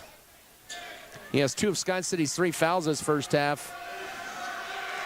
And Chenette will have 2 free throws coming up. Only 2 Beavers have scored this first half, and Chenette's free throw nothing but net. He's 58% on the year at the line, makes it 15-13. And Brooks Bailey has to check in for Knoll. And now has 2 fouls. And Coach Gentry was kind of questioning whether that was on Knoll or not. Second free throw up, and Chenette misses that one. It tipped around, and Brooks Bailey ends up tracking it down for Scott City. 2-point Beaver lead, and the ball 90 seconds into the second period of play. Scott City 9-10 on the year. Goodland ranked number 2 in 3A at 17-2. Rumford backing his way and goes up over Brumbaugh and scores it. He has 9. 17-13 with 6:17 to go first half. The Beavers push the lead back up to 4. After Goodland had 3 in a row. Here's Brumbaugh up top for a 3. He has in and out, and the rebound, Rumford reels it in for Scott City. He has 2 threes, almost had his third right there. He has 8 of Goodland's 13 first half points. As we're 2 minutes into the second period, Lennon almost with a reach-in foul. Steckline up top to Ruelas. Pump fakes on the 3. Steps back, goes left corner to Chirango. He'll drive the left baseline, spin move, and then Manny Gonzalez steals it right out of his hands. And that's Scott City turnover number 7. 5:40 to go, second period of play. Manny Gonzalez now up top to Noah Chenette. 4-point Scott City lead. Goodland with the basketball. Brumbaugh now into Lennon, goes to his left, pump fakes, hangs, shoots, and got it. He has his first basket. 17-15, Goodland back to within a pair with 5.5 to go first half. Out high to Eloy Ruelas with it. Up top now, Sage Steckline goes left to Brooks Bailey. Bailey will go to his right. And Bailey, he'll drive in, can't get it. Steckline last to touch, and it'll belong to Goodland. Only 2 players have scored for Scott City in this first half, as it's 17-15 Beavers. Goodland with the ball back, and out is going to be Cole Linton. Back in is Braylon Mole. Both teams will go to an 8-9 man rotation. So we approach 5 to go first half. Lennon with it up top. Here's a Gonzalez 3 for the lead. Good. Gonzalez with his 38th 3 of the year puts Goodland back on top, 18-17, 4:55 to go first half, as Goodland is on an 8-2 run here over the last 2.5 minutes and almost stolen away. Well, that's almost over and back. And that might have been a break for the Beavers. Goodland knocks the pass out of Eloy Ruelas' hands, and it'll still stay Beaver basketball. Chirango to inbound it in. The Beavers trailing by 1. 4:40 to go, second quarter of play. Ruelas in the front court left with it. Bounce pass up top to Sage Steckline. Right side to Brooks Bailey. Oh, he has a nice cut. Here's Ruelas trying to drive in. Tough shot. Can't spin it in. Got his own rebound. Goes up. Can't get it, but he's got 2 free throws coming his way. Good persistence that time by Ruelas. Team foul number 1 on Goodland this quarter. So they'll get Manny Gonzalez. That's his second.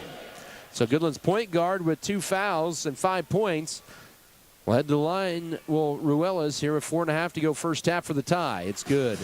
18 all. 4:32 to go second quarter. Ruelas with his first point of the night. Back in is Case and Cedarstrom. That free throw crawls in.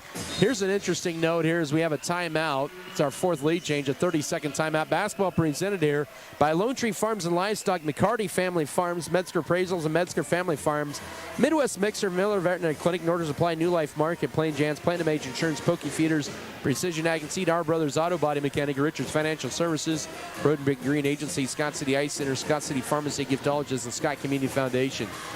It's 19-18, Scott City back on top in the second quarter with 4:37 to go.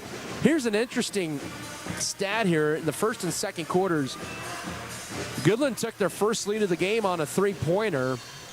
Scott City would retake the lead on a pair of free throws. It was 8-7 when Goodland took their lead. Then 10 points later, Goodland retakes the lead on a three-pointer. And 10 points later for Scott City, the Beavers retake the lead on a pair of free throws. That's your odd stat of the day, right?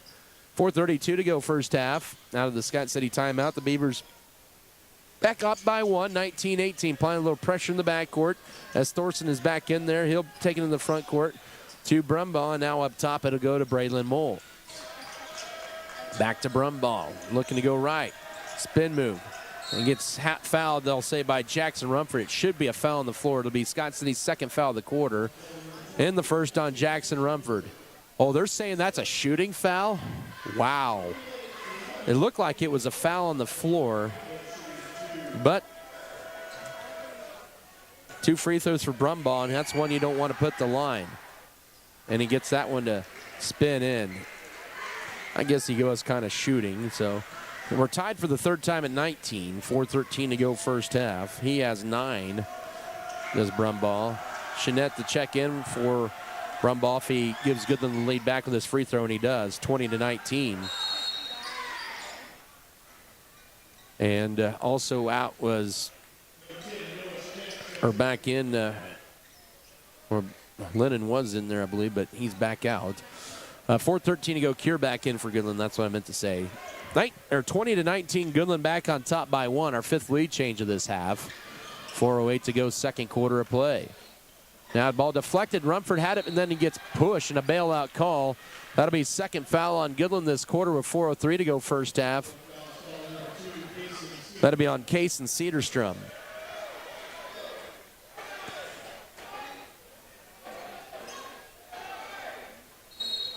And we'll have a timeout on the floor. It's a 30-second timeout. Taken here with 4:03 to go second quarter. Beavers down by 1, 20-19. That's taken by Goodland. Basketball also presented here tonight by Scott County Title and Abstract and Title Company. Scott Cooperative Association, Scott County Hospital, Scott County Records, Scott Pro Security State Bank, Sharp Shooting Supply, Specialty Risk Insurance Agency, Spencer Pest Control, State Farm Insurance, Stevens Veterinary Services, Original Grande, and Trophy Wine and Spirits. So 30-second timeout for Goodland. Around 4:03 to go first half. Goodland on top, 20-19. It'll be Scott City ball onto the 30-second break. So both coaches have used a 30-second timeout here in this opening half. Inbound in, Tarango to Ruelas. That's we're at the midway point of period 2. Stagger screen or double screen up top. Ruelas doesn't use a good help defense by the Cowboys. They play man-to-man defense. Right side, he goes over to Alex Tarango out high into Rumford, flashing to the right elbow. Underneath here, Steckline. Now we'll flip it behind him. Ruelas for a right corner 3 for the lead back. 2 strong. Rebound backside, though, to Jackson Rumford, his 4th board of the night as he drives in. And he'll flip a hook shot as Lincoln Cure tried to draw a charge and could not. Maybe a little bit of a flop trying to set by a sell or trying to sell the official. 21-20, 3:25 to go first half. And Goodland on the other end with blocking foul drawn on Eloy Ruelas. That's his first, team's 3rd of the quarter, and 2 free throws for the Cowboys as they head back to the line.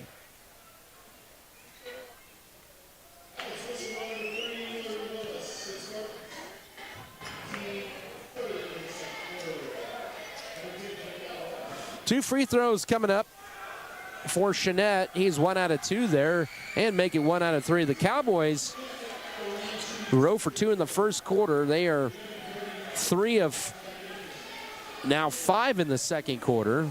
Scott City 2 of 2 this quarter, 7 of 9 for the half. A 1-point game with 3:23 to go, second frame, and we're tied for the fourth time at 21. Jeanette with 2 points, all from the line, as Goodland has shot 6 free throws in this quarter. They're 4 of 8 for the half. 21 all, 3:13 to go first half. Scott City's ball in the out high with it is Eloy Ruelas. Trying to direct traffic as Goodland is in their man-to-man.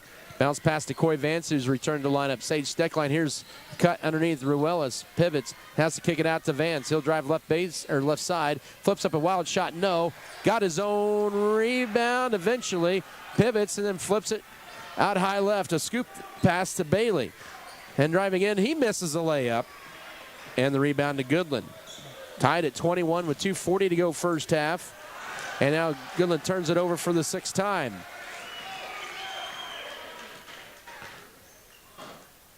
Scott City tied at 21, 2:28 to go first half. Been a good first half. Ruelas uses up his dribble up top to Rumford, goes left of the pass. Here's Steckline going to his right. Oh, he almost walked with it. Finds a cutting Rumford who gets it stripped out of his hands. And Scott City turnover number 9. That's just their second turnover of the quarter. They've done a better job of taking care of the ball. 2:10 to go first half. Goodland looking to retake the lead in as Kier backing his way in on Rumford. Goes up over him. Can't get it to go. And the rebound to Brooks Bailey. Good defense that time on Kier by Rumford. And the ball deflected out by Mole. It'll stay Goodland basketball with 1:58 to go first half.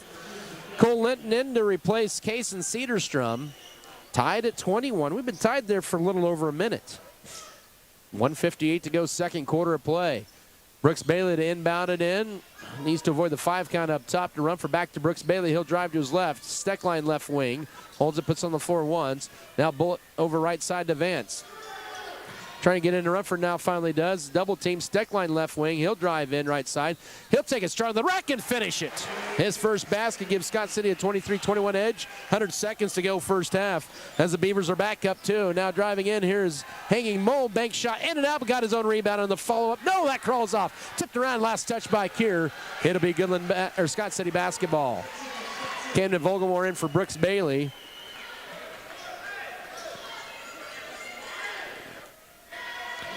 With 1:30 to go first half. Scott City lead at 2 with the ball, 23-21.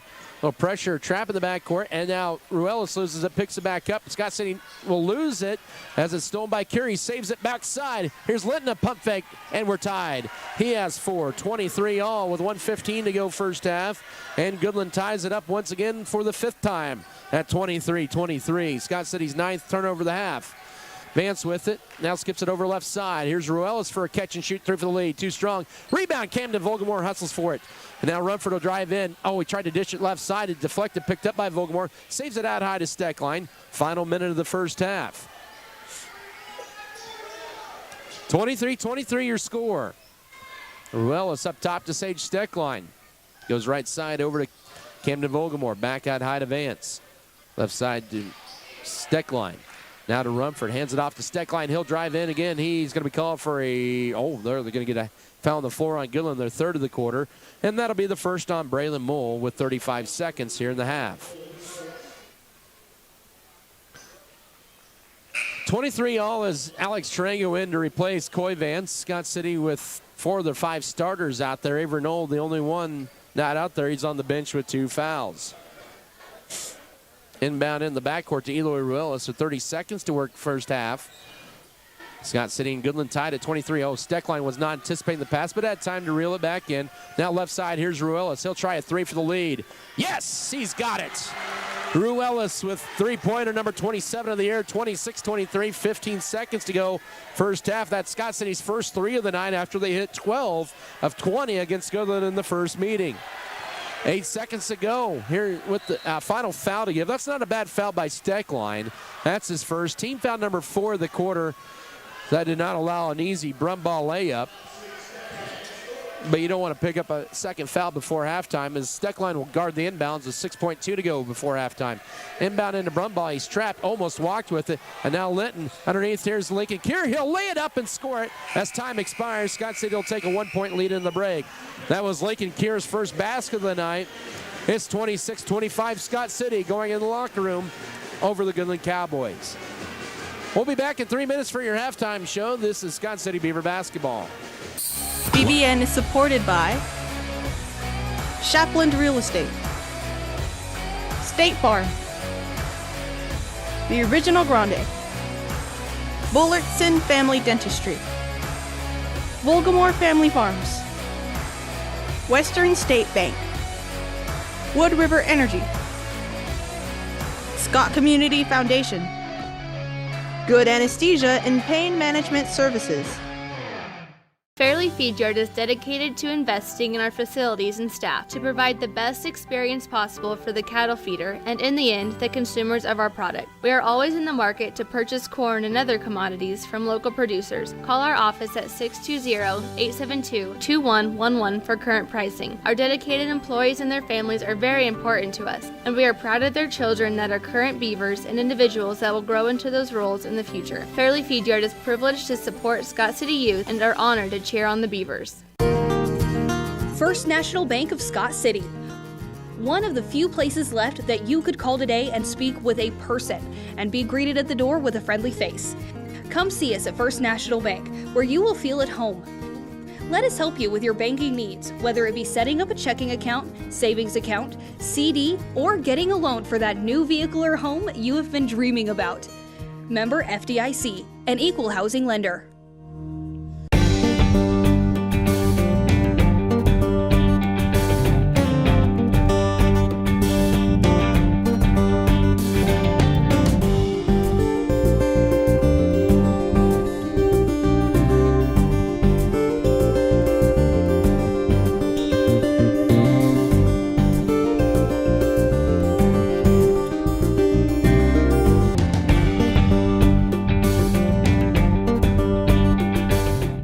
BBN is supported by Norder Supply, Lone Tree Farms, Pioneer Communications, Beaver Booster Club, White's Food Liner, Scott City Eye Center, Shells, Flowers, and more, Scott City Pharmacy, Giftologists.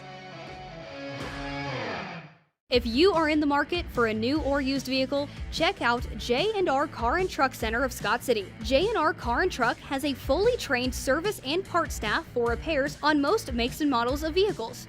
Locally owned and operated, J&R Car and Truck Center provides new and used vehicles. Stop on in and check out jrcarandtruck.com for your next vehicle. J&R Car and Truck Center, your Chevrolet and GMC dealership in Scott City.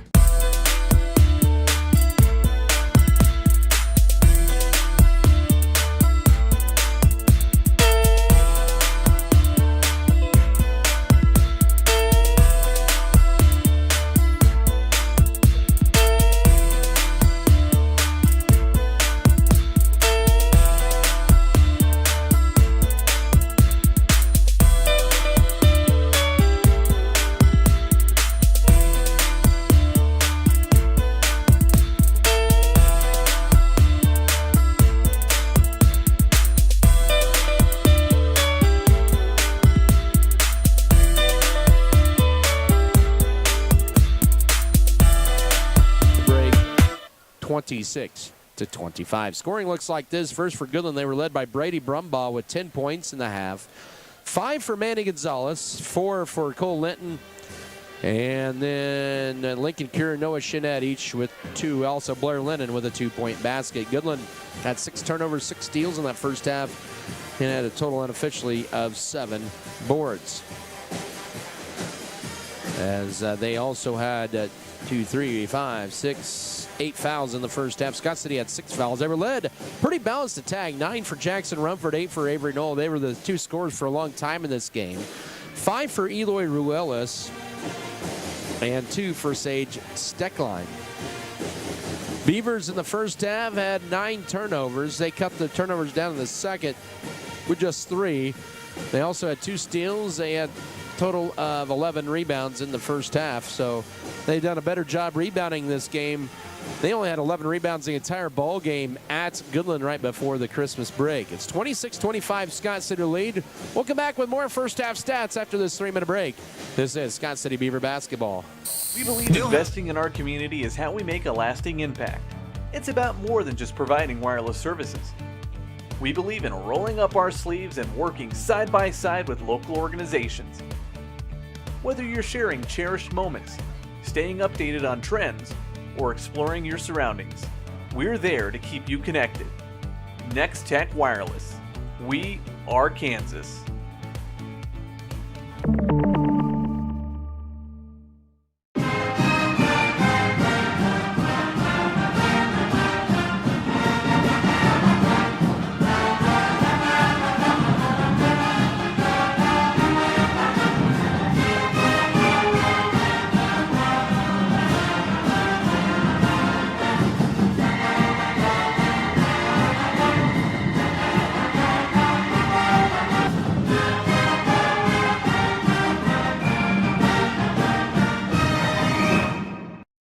The dedicated team at Norder Supply is passionate about assisting our customers in achieving maximum net return per acre. That is how we define our success.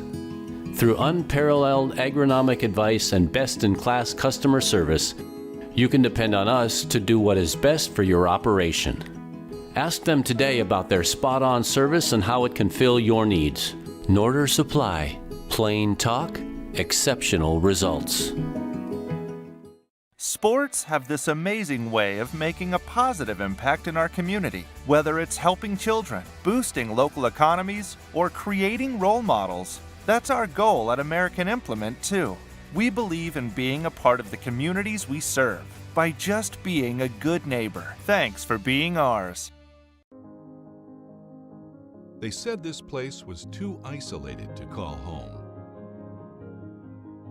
They said it was too remote to build a community.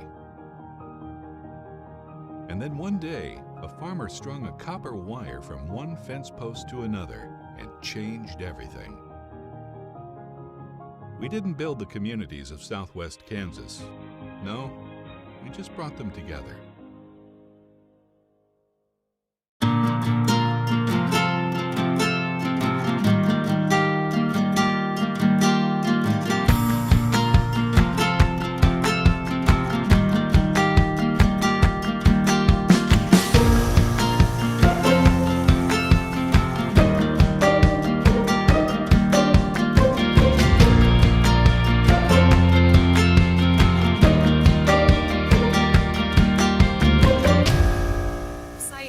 ssbscott.com or call 620-872-7224 to find out how Security State Bank can support you throughout the changes in your life. Member FDIC, Equal Housing Lender.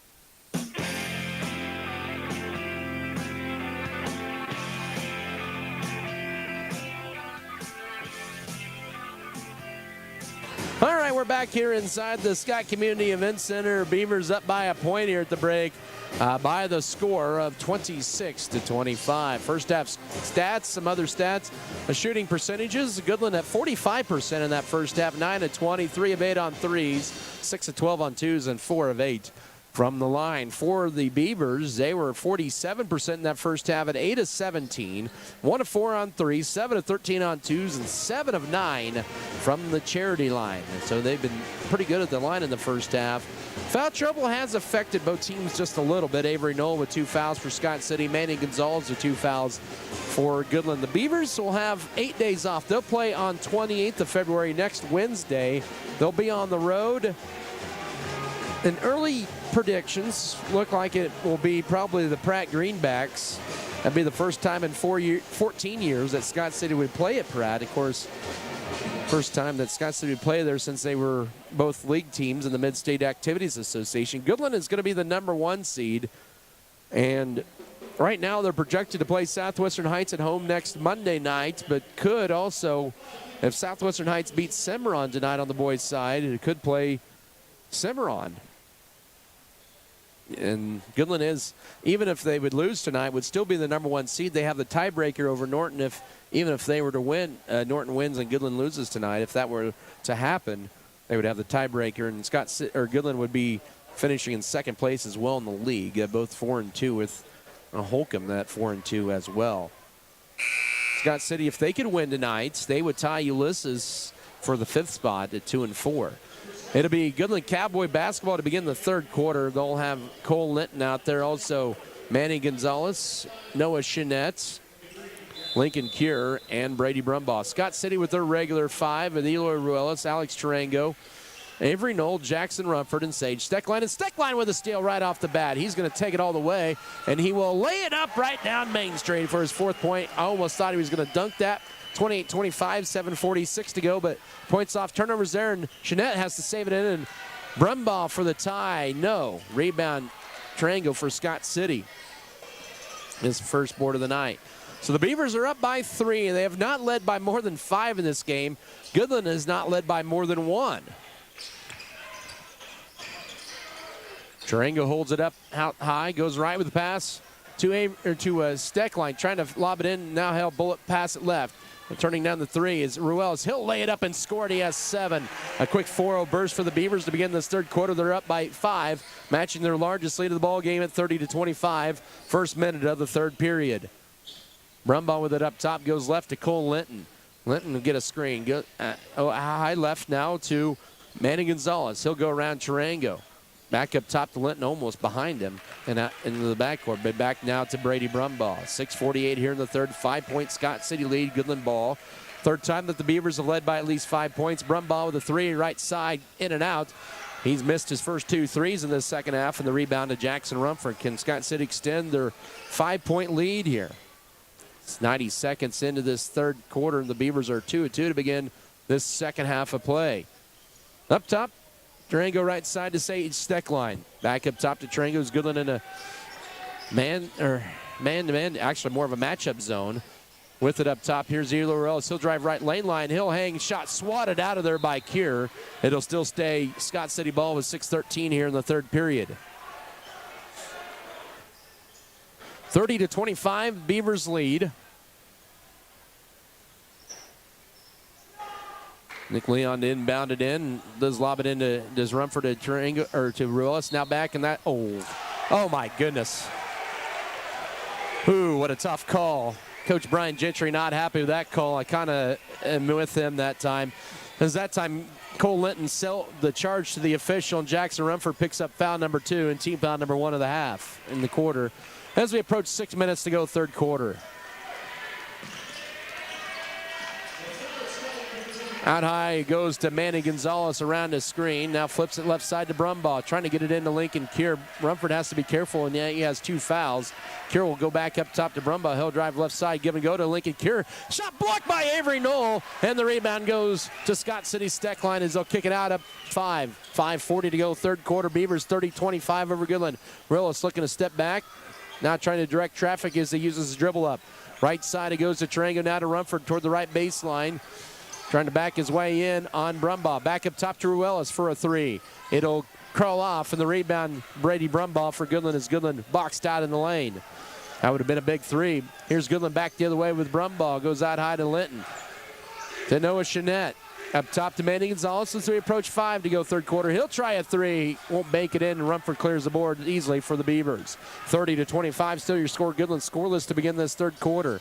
And Scott City will throw it away for turnover number 11. And then Steckline saves it and play on a steal. Oh, here's now Tarango, and the layup is good. Oh, what a transition there. 32-25, 4:53 to go third quarter. Somehow, Scott City got the possession back, and they got the 7-point lead, their largest of the night. 4:40 to go third period. Up top now it goes to Lincoln Cure. Bullet pass behind Linton, but he picks it up. He'll reverse his layup, crawls off on the rebound to Jackson Rumford, who got bumped, but they let it play through. The Beavers up by 7 with the ball. 4.5 here in the third. Goodland has gone ice cold to begin this third period. They've had some good looks. Rumford with it out high, guarded by Lincoln Cure. The 2 all-league tight ends and a holding foul will be called on Lincoln Cure his first. That's Goodland's first foul of the third quarter with 4:19 to go in the third stanza. Braylon Mole to enter to replace Cole Linton. 32-25 is your score. 4:19 here in the third quarter. Up top it'll go to Eloy Ruelas. Up top to Rumford, fakes the deep three. Wanted to pull up, but Brumbaugh in his way almost leaned into him for an offensive foul. That was very close. Now Ruella sees an alley. His scoop shot up. Nobody draws the foul on Noah Jeanette. His second. Team foul number 2 of the quarter with 4:07. And a good job by Ruelas attacking the basket and getting to the line for 2. Ruelas with 7 points tonight. 9 for Rumford, 8 for Knowles, 7 for Ruelas, and it'll stay that way. The Beavers are now 7 of 10 from the line. Goodland is 4 of 8. Still a 7-point game. We're almost halfway through this third quarter. Beavers are the first 6 points, and now the first 7. 33-25, their largest lead of the ball game with 4:07 to go third quarter. It's at 8. Braylon Mole with it up top, bounce pass to Lincoln Cure. And now Mole wide open for a right wing 3. He knocks it down. His 16th 3 gives him his first points, and Goodland with their first points of the third quarter, 33-28 with 3:54 to go third quarter. As they'll call a full timeout, we'll take it as well. Back in a minute. This is Scott City basketball. Here's Odessa. There's nothing more spacious than Western Kansas, and nobody closer than our communities. We are determined to keep our communities connected to schools, kids to teachers and parents. We believe a connected world is a better place. We're more than what we do for our hometowns. It's what we do with our hometowns. S&T is proud to be your family, your friends, your neighbor.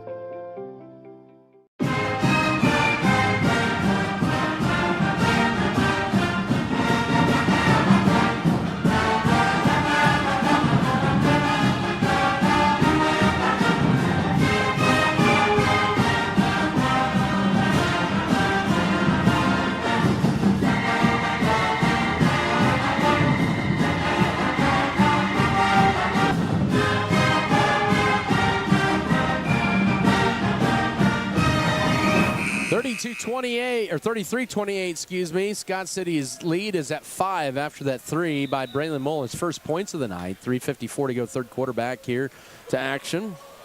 Out of the full Goodland Cowboy timeout.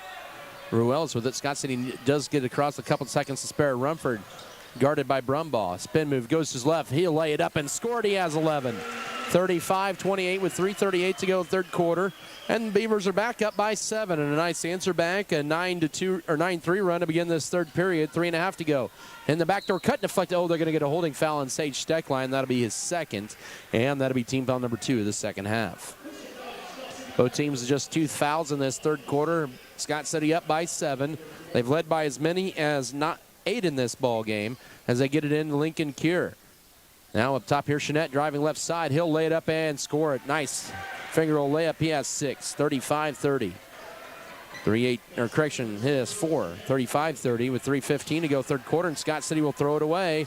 Turnover number 12. Here's driving in. Mole, his layup, leaves it short, but right there, Jeanette for the rebound, and it's a 3-point game. 35-32. 3:04 to go third quarter, and that time Jeanette with back-to-back baskets. And Goodland, just like that, is back to within 3. They find Avery Knoll underneath. His reverse layup. Oh, he leaves it short. Got his own rebound. Back up top to Steckline. Scott City resets.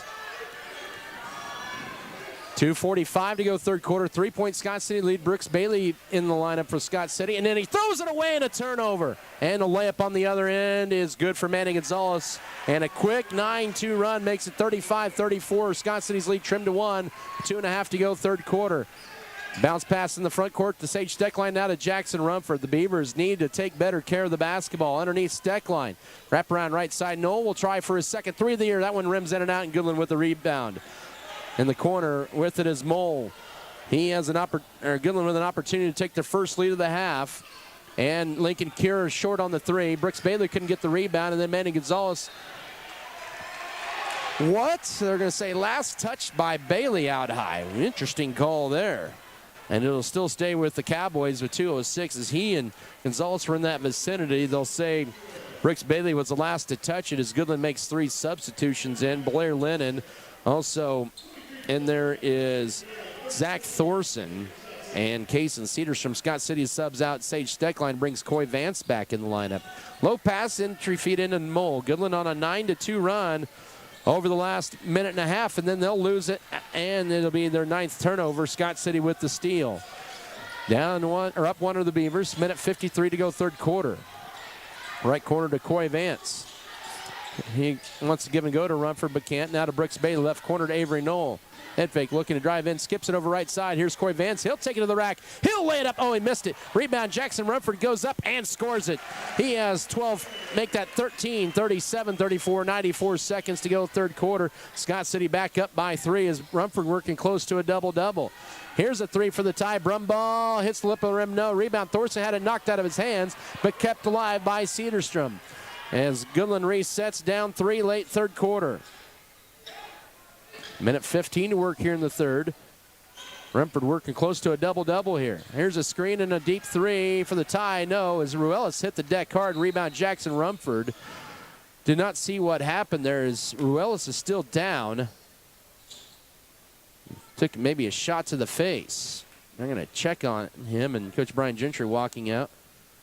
Did not see what happened. I think it was just incidental contact. Brumball and him collided. But he's going to walk off. He'll be okay. Alex Tarango back in for him. Beavers with a 3-point lead in the ball late third quarter, 37-34. As Brooks Bailey trying to inbound it, does so to Jackson Rumford. Rumford with it. Goodland applying some full court pressure. Back to Bailey. They'll get it to Avery Knoll. Needs to get it across. Under a minute to go, third quarter. Knoll with it. Flips it left side to Camden Vogelmore. 37-34, Scott City leading the ball. 50 seconds to work third period. Rumford with it up top. Flips it over to right to Brooks Bailey. Around the screen, drives in, lobs it back door. Here's Vogelmore layup. Yes!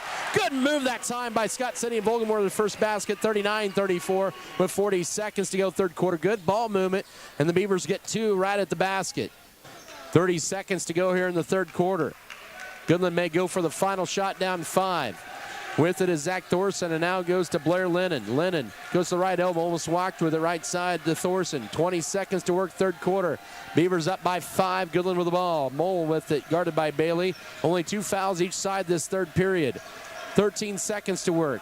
With it here is Mole. Looking to drive in on Bailey. Drives his left, almost stripped out of there, then stuffed again. Now back up top. With it is Cedarstrom. He'll bounce past it through the threading, and the layup is good for Thorson with 2 seconds, 1 second. And Noel will try a 3/4 court shot. It's going to be a little short, would not count it anyway. But it's 39-36, Scott City up by 3 as we head to the fourth quarter. Back in a minute for the fourth period of play. This is Scott City basketball.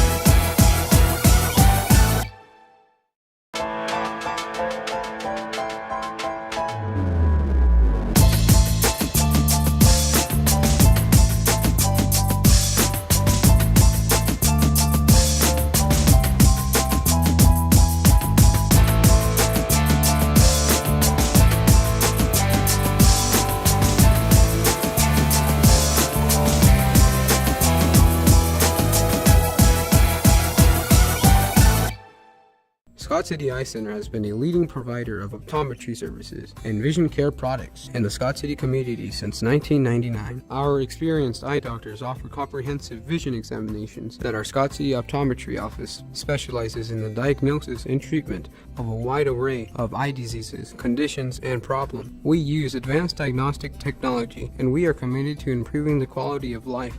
Give yourself the gift of clear vision by scheduling an appointment with Dr. Joshua Gooden, OD, today. He has the ball. Avery Knoll with it 8. Goodland led by Brady Brumbaugh's 10. Driving in. Here's Knoll. Pulls up in the paint. His shot partially blocked, but right there's Rumford. And that follow-up crawls off. And the rebound to Goodland. Boy, a missed opportunity here for the Beavers. Here's Goodland with their first possession of the fourth quarter, down 3. They've hit 4 threes in this game, have the Cowboys. Scott City only 1 tonight. A nice cut underneath. Here is Cedarstrom goes up, but he's fouled by Eloy Ruelas. That'll be his second foul, first team foul of the fourth quarter. Cedarstrom, who was just 4 of 9 at the line this year. Goodland 4 of 8. at the free throw line tonight. Did not attempt a free throw in that third quarter. Scott City is 8 of 11. 39-36, first minute of the fourth quarter, and of course, I give always the visiting team the reverse jinx, and Cedarstrom hits the free throw to make it 39-37. 7:24 to go.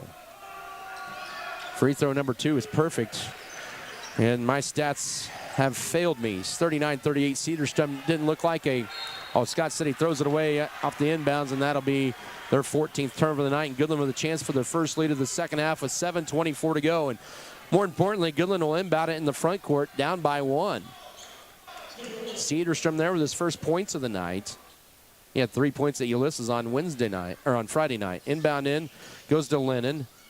Trying to back his way in on Rumford. Almost stolen away. It's through the hands of Linton, but picked back up by Colad High. 7:15 to go in this one.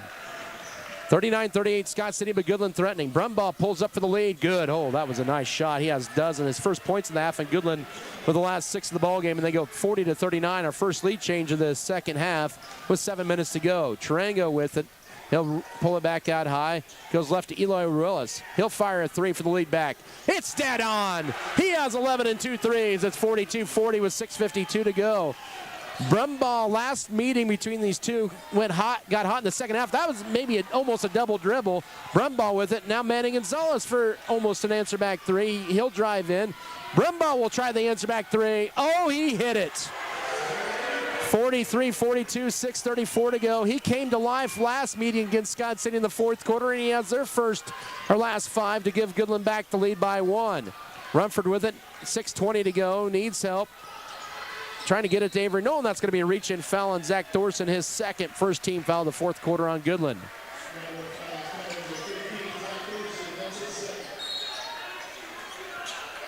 And out will be Thorson, and Blair Lynn will be out. Noah Chenette, Lincoln Kier back in for the Cowboys with 6:20 to go. They lead by 1, 43-42.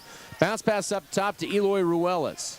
Goes right as he gets a screen. Ruelas will penetrate. Bounce pass Knoll, right corner. He'll drive the right baseline. Hangs, splits it to defenders, scores it, and is fouled.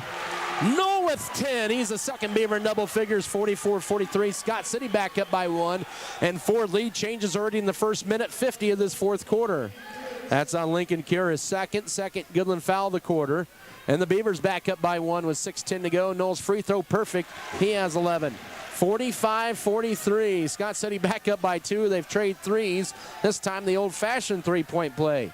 2 minutes into this fourth quarter, Brumbaugh takes it strong in the rack, and he scores it. He has the last 7 for Goodland. We're tied for just the 6th time at 45. 5:56 to go. He has 17, a game high. Ooh, Gonzalez almost fouled now. Tarango pulls up, jumper short. Rumford will save it to play. High bounce somehow to Steckline. Underneath the Rumford behind the defense. Goes up his foul going up. Goodland can't believe it. And Rumford with 2 free throws coming up with 5:42 to go. Good hustle play that time by Rumford.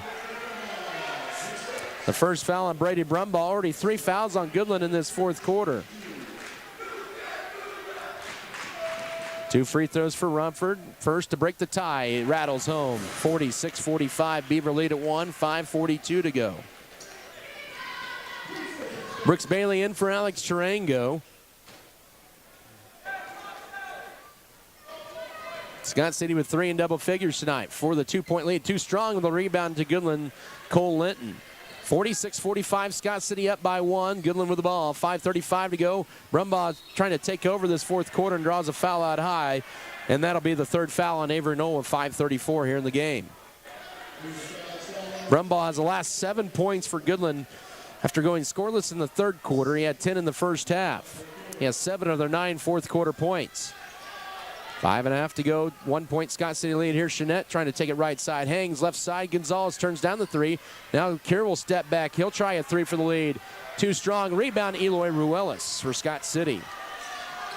1 point Scott City leading the ball as we approach 5:15 to go. 46-45. Ruelas with the dribble out high in the front court. Now to stage Steckline between the rings. Goes right to Brooks Bailey. Fakes the pass off a screen up top to Avery Knoll. Knoll bounces it over left side to Steckline. Entry feed into Rumford. Holds it now, backs his way and goes a little hook shot. No, but a foul on Brumbaugh. That's already 4 fouls on Goodland the first. 3:03 of the fourth quarter, the second on Brumbaugh. And Goodland doesn't like the call, and I was like, I'll be honest, that was kind of a tough call against the Cowboys. But Rumford back to the line where he went 1 out of 2. Scott City 9 of 13 at the line tonight. Goodland is 6 of 10. Rumford's free throw perfect. 47-45, 4:57 to go. Out is Linton and in is Braylon Mole. Second charity toss to come. And Rumford makes it 48-45. His last 3 free throws the difference right now. He has 16 to lead Scott City. 4:50 to go. Bounce pass to Cure looking for that backdoor cut. They do get it underneath the Brumbaugh. And that's going to be a reach-in foul. It'll be a foul on the floor, just the second. Make that the third on Scott City in the fourth quarter. That'll be on Steckline, his third. As Brumbaugh was getting ready to try to tie it up, or pull to within 1, excuse me. 4:47 to go. 48-45 Scott City. They'll lob it in to Cure. Catches it. Holds it. Now top to Chenette. Over left to Braylon Mole out high with 4:40 to work. Beavers up 3 with the ball, or Goodland with the ball, 48-45. Mole with the dribble up top. One to go left with it. Still with the dribble. Now goes to Lincoln Cure. He'll hand it off to Chenette. Chenette looking to penetrate. Now left corner. Brumbaugh quickly guarded. Oh, he may have gotten away the walk. Oh, a tip, and that's offensive interference. That'll be called on Lincoln Cure. Offensive goaltending. So neither side too happy with calls here as of late. Brumbaugh may have gotten away with the walk, but Cure interfered with as that ball wasn't out of the cylinder. Scott City with the ball up 3 with 4:20 to go. Ruelas with it, needs help, finds Avery Knoll. Knoll with it into the front court, jump stop, and then, he walks with it. And now Scott City's not happy with that call. As the Beavers commit turnover number 15, thinking Brumbaugh traveled on the last possession, but they didn't call it. Tight game. 4:13 to go, 48-45, Scott City lead, Goodland Cowboy basketball. Gonzalez goes right at the elbow to Chenette. He'll look to penetrate his layup. Blocked from behind, and the rebound loose, picked up by Avery Knoll off of and then Scott City with the ball. Rumford, he'll drive it right side, holds it right wing. 3:55 to work. Now we'll hand it off to Brooks Bailey out high, who almost lost it. Flips it to Ruelas to save the possession. Beavers up by 3 with the ball. 3:45 to work. Left side, Bailey up top to Steckline. Holds it. Trying to direct traffic to Ruelas. He'll drive in. He'll layup. Wild in the shot. No, and the rebound goes to Chenette for Goodland. Here's the Cowboys with the ball down 3 with 3.5 to go in this one. 48-45. Laying up. Chenette leaves it short. And the rebound to Avery Knoll. Back to Rumford from Ruelas. 3:20 to go in this one. Rumford steps back. And a timeout for Coach Brian Gentry. It's a full. We'll take it as well. Don't go anywhere. 3:18 to go. Scott City 48. Goodland 45. Back in a minute. This is Scott City Beaver basketball. Your local community foundation, we are dedicated to preserving local wealth so the communities in and around Scott County will forever remain an attractive place to live, work, and raise a family. We respond to the needs of our community through grant making, scholarships, and other special projects. To learn more, visit us online at scottcf.org.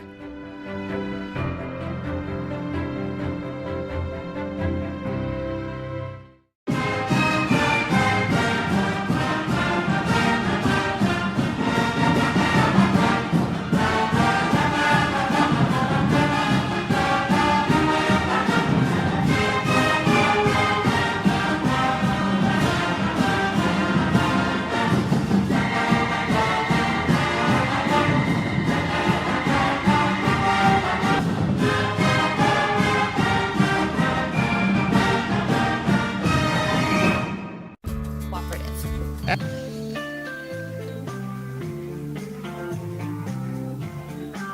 48-45, Scott City leading the ball. 3:18 to go as we're back here inside the Scott Community Events Center. Adam Kadavy with you here. Regular season finale for both sides. Rumford with it, holds it.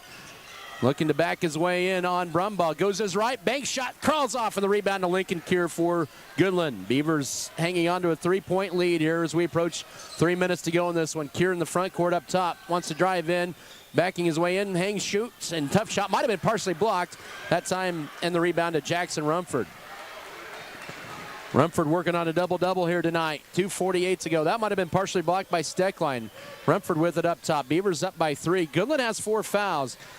Oh, bounce pass to Eloy. If you're Scott City, do you think about maybe pulling it out high, no shot clock, making Goodland foul you and go to the line? Here's Rumford. He's going to drive in instead. He'll hang, shoot. Gets it to go. Tough shot. 50-45 with 2:28 to go in this one. The Beavers are up by 5, and Goodland with the ball. Both teams with 3 timeouts left. Scott City's been called for 3 fouls this fourth quarter. Goodland 4. Possession arrow favors the Cowboys. Jeanette with it up top. 2:15 to go. Goodland with a 9-game win streak underneath. Jeanette blocked, but foul. They're going to say the push on stage Steckline in the back. That'll be his 4th with 2:10 to go. Jeanette with 2 big free throws coming up, where he's 2 of 4 at the line tonight. Goodland's second set of free throws in the fourth quarter. They're 6 of 10 tonight. Scott City 3 of 4 make that 4 of 5 in the fourth quarter. And that free throw is good and makes it 50-46. 2:10 to go.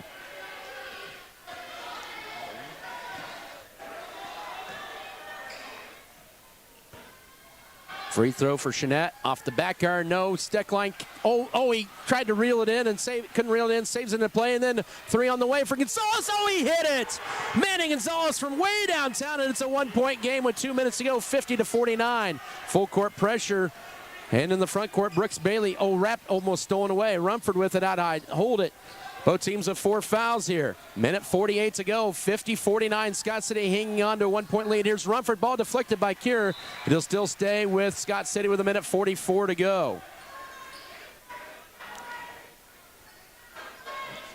Scott City going back to that free throw talk. 12 of 16 at the line tonight. But they're up by only 1 as Goodland makes it a 4-point trip after the offensive board. They'll get it into Jackson Rumford, and now back to Reillis with a minute 40 to go. He looks to drive. Now needs help. Finds Avery. No, almost lost it. Left side, Steckline. He'll drive left side. And goes to Rumford. He's fouled going up by Brumbaugh, and he'll get 2 free throws. With 93 seconds to go, that's the 5th foul of the quarter on Goodland, the 3rd on Brumbaugh, all in this fourth quarter. And Rumford to the line where he has 18 points tonight, a team high for Scott City, and also a game high. Free throw number 1, yes. 51-49, 93 seconds to go. Goodland's 3-point shooting, they're not out of this one. And Rumford sinks the second one. He has 20, 52-49. Scott City up by 3, 90 seconds to go in this one. Goodland with the ball. They'll hand it off. Here's Gonzalez, who just hit a big 3 moments ago. Bounce pass to Lincoln Kier. Kier holds it. Now goes left side over to Jeanette. Back with it is Gonzalez side high with a minute 18 to go, and Coach Mikey Dahl will burn one of his final 3 timeouts. He'll burn his 32nd timeout with 1:16 to go. Basketball presented by True North Cafe, Turner Sheet Metal, Vogelmore Family Farms, Western Kansas Insurance, Western State Bank, Wheeling Electric, also White's Foodlander, Wilkins Physical Therapy, and Winterland Farms. Of course, longtime sponsors of Beaver basketball on Mix 94.5, and football has been Scott County Lumber, and big retirement celebration there on Saturday from 8 to 1. And Gerald Kane, George Ray, Sharon Romer, all combined about over 109 years, and then Harvey Tucker 11 years. Sharon Romer, going back to her, I meant to say this in those girls game, she was one of those initial members of the Acacia sanctioned Lady Beaver basketball team in 1973-74. But they have their big retirement celebration on Saturday at the Scott County Lumber. They've been a great asset to the community for many, many years, as they'll have some new owners come March 1st. 1:16 to go, 52-49. Beavers up by 3. Goodland with the ball out of the 32nd Cowboy timeout. Goodland has 2 timeouts left, both fulls. 5 fouls for Goodland in the fourth quarter. Scott City has 4. Possession arrow favors the Cowboys. Manny Gonzalez with the ball. Almost to Chanel, almost poked away. Now Kier will back his way in on Rumford. Pump fakes, hangs, shoots, bank shot. It's a 1-point game. Lincoln Kier just 4 points. It's 52-51. 1 minute to go in this one. Scott City hanging on to a 1-point lead, and almost a foul by Kier as Ruelas just gets it to Avery Knoll. Knoll bounce pass to Rumford. His layup is good. He has 22, 54-51. 48 seconds to go in this one. Goodland back with the ball down 3. Up top with it is Manny Gonzalez. Flips it to Brumbaugh. Lincoln Cure with it. Scott City crowd trying to make noise. Up top, Brumbaugh, 3 for the tie.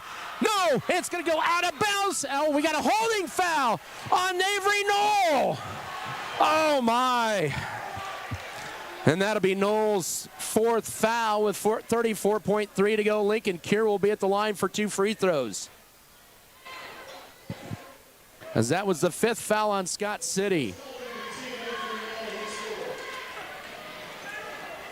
There was really no hold there or no push. A tough break for Scott City.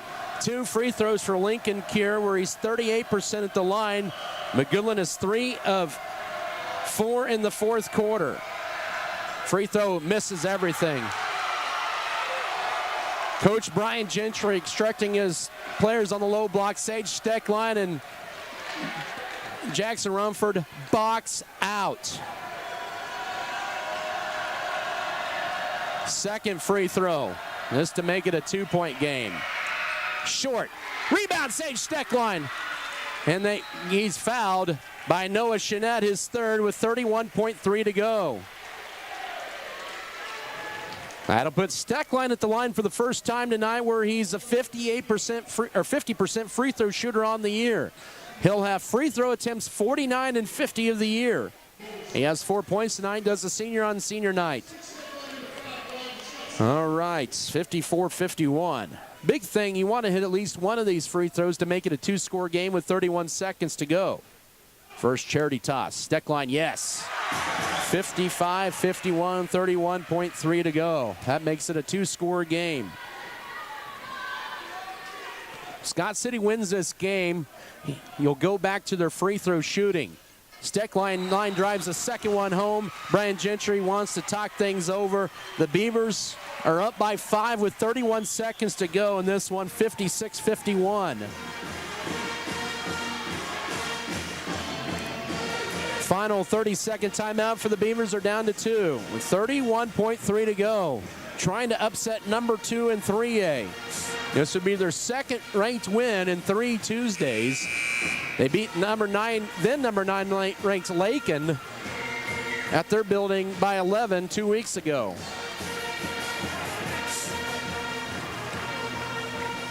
It's been a fun game tonight.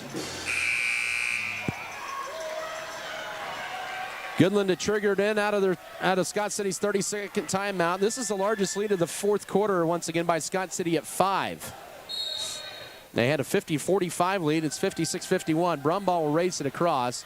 He'll hand it off to Manny Gonzalez. He's a 3-point threat. Cure. 24 seconds to go. They get a screen for Gonzalez out high. Good defense. He'll fire a 3. No! Rebound tipped. Steckline has it. Now lets it to Brooks Bailey with 15 seconds. He'll lob it to Rumford. The throw down. No! He missed it with the rebound. Goodland with 11 seconds to go. Here's a Brumbaugh deep 3. No! Rebound underneath Cure. Go up and score it. It's 56-53. They'll have to add some time, I think. But I gotta love the effort on that alley-oop attempt. Brumbaugh couldn't hit the 3. Cure with the putback. He has 6. And it's 56-53 with 4.2 to go. Goodland burns one of their final timeouts. I think they're going to put maybe a second on. We'll see. It's a full timeout. We'll keep it right here. They should put maybe at least a second back on the board. As Goodland is down to 1 timeout. That would have been probably game clincher if Bailey and Rumford connected well on that alley-hoop dunk.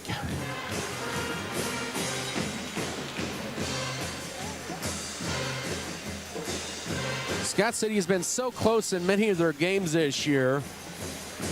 They're 2-5 in games decided by 6 points or less. Some close losses. Really the only game that they've really never been in, you could say maybe 2. Hayes, and they let that second half get away from him. And then Hugoton, when they're down by 20, but got it to within 11. Has been the closest, maybe the only 2 times where they've really been out of ball games. But here they are, 5 seconds away from pulling off a big win here tonight. Oh, don't be saying that yet, student section. You haven't won yet. There's a long ways to go. Steckline runs the baseline. He's fouled by Brumbaugh. That's his 4th. And they did put some time on, 4.3 to go. So the foul on Brumbaugh, his fourth, with 4.3. Rumford will head to the line for 2 more free throws. He is 5 of 6 in the fourth quarter. Scott City 8 of 9 in the fourth quarter, 16 of 20 for the night. 1 free throw might ice it. Oh, it's still open. The door is still open. That one crawls off. You just need 1 more free throw. Now, if you're Scott City, you almost want to foul here. But Rumford hits the free throw if he missed it. Brian Gentry will talk things over with 4.3 to go. And Scott City with a 57-53 lead with 4.3 to go. The Beavers are 17 of 22 at the line tonight. And that might be why they win this game. Their defense has been pretty outstanding as well, holding Goodland 11 points, basically 12 points below their season average. They come in averaging 64.7 to the Cowboys. And at 53 points right now, this is their lowest point total since they scored 52 against Colby in the orange and black a month ago on the 20th of February, or 20th of January, excuse me.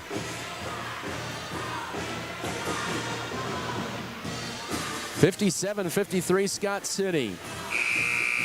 Trying to get to 10-10 on the year and finish 2-4 in the conference. And they could potentially move up in the sub-state standings as well with the win here tonight. 4.3 left. Both teams with 1 timeout. Now if you're Scott City, you really don't want to foul.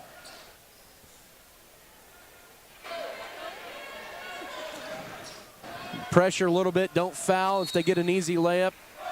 As Manny Gonzalez runs the baseline, he'll inbound it, well, get it in. So that, and then a timeout for for Goodland, their final timeout. They kept it on the baseline. It's legal to do that. You can pass it once on the baseline without getting it inbounds. They get it to Brumbaugh, and then he calls Goodland's final timeout with 4.4 to go. 4.3, excuse me, to go. We've had about 0.6 of a second with 3 timeouts. Goodland is out of timeout. Scott City has 1, 57-53 your score. 9 lead changes, 6 ties tonight.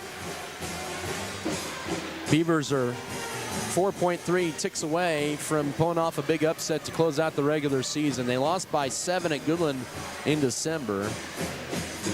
They'll snap a 3-game losing streak to the Cowboys with a win here tonight.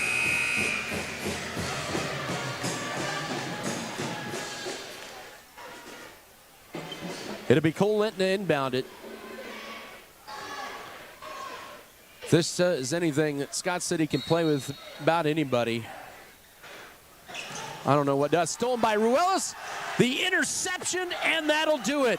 The Beavers stun number 2, Goodland, 57-53, as the Beavers will close out the regular season 10-10. Goodland will end the regular season at 17-3, but still one of their best seasons in nearly 4 decades. Post-game coverage to begin after this 3-minute break. This is Scott City Basketball.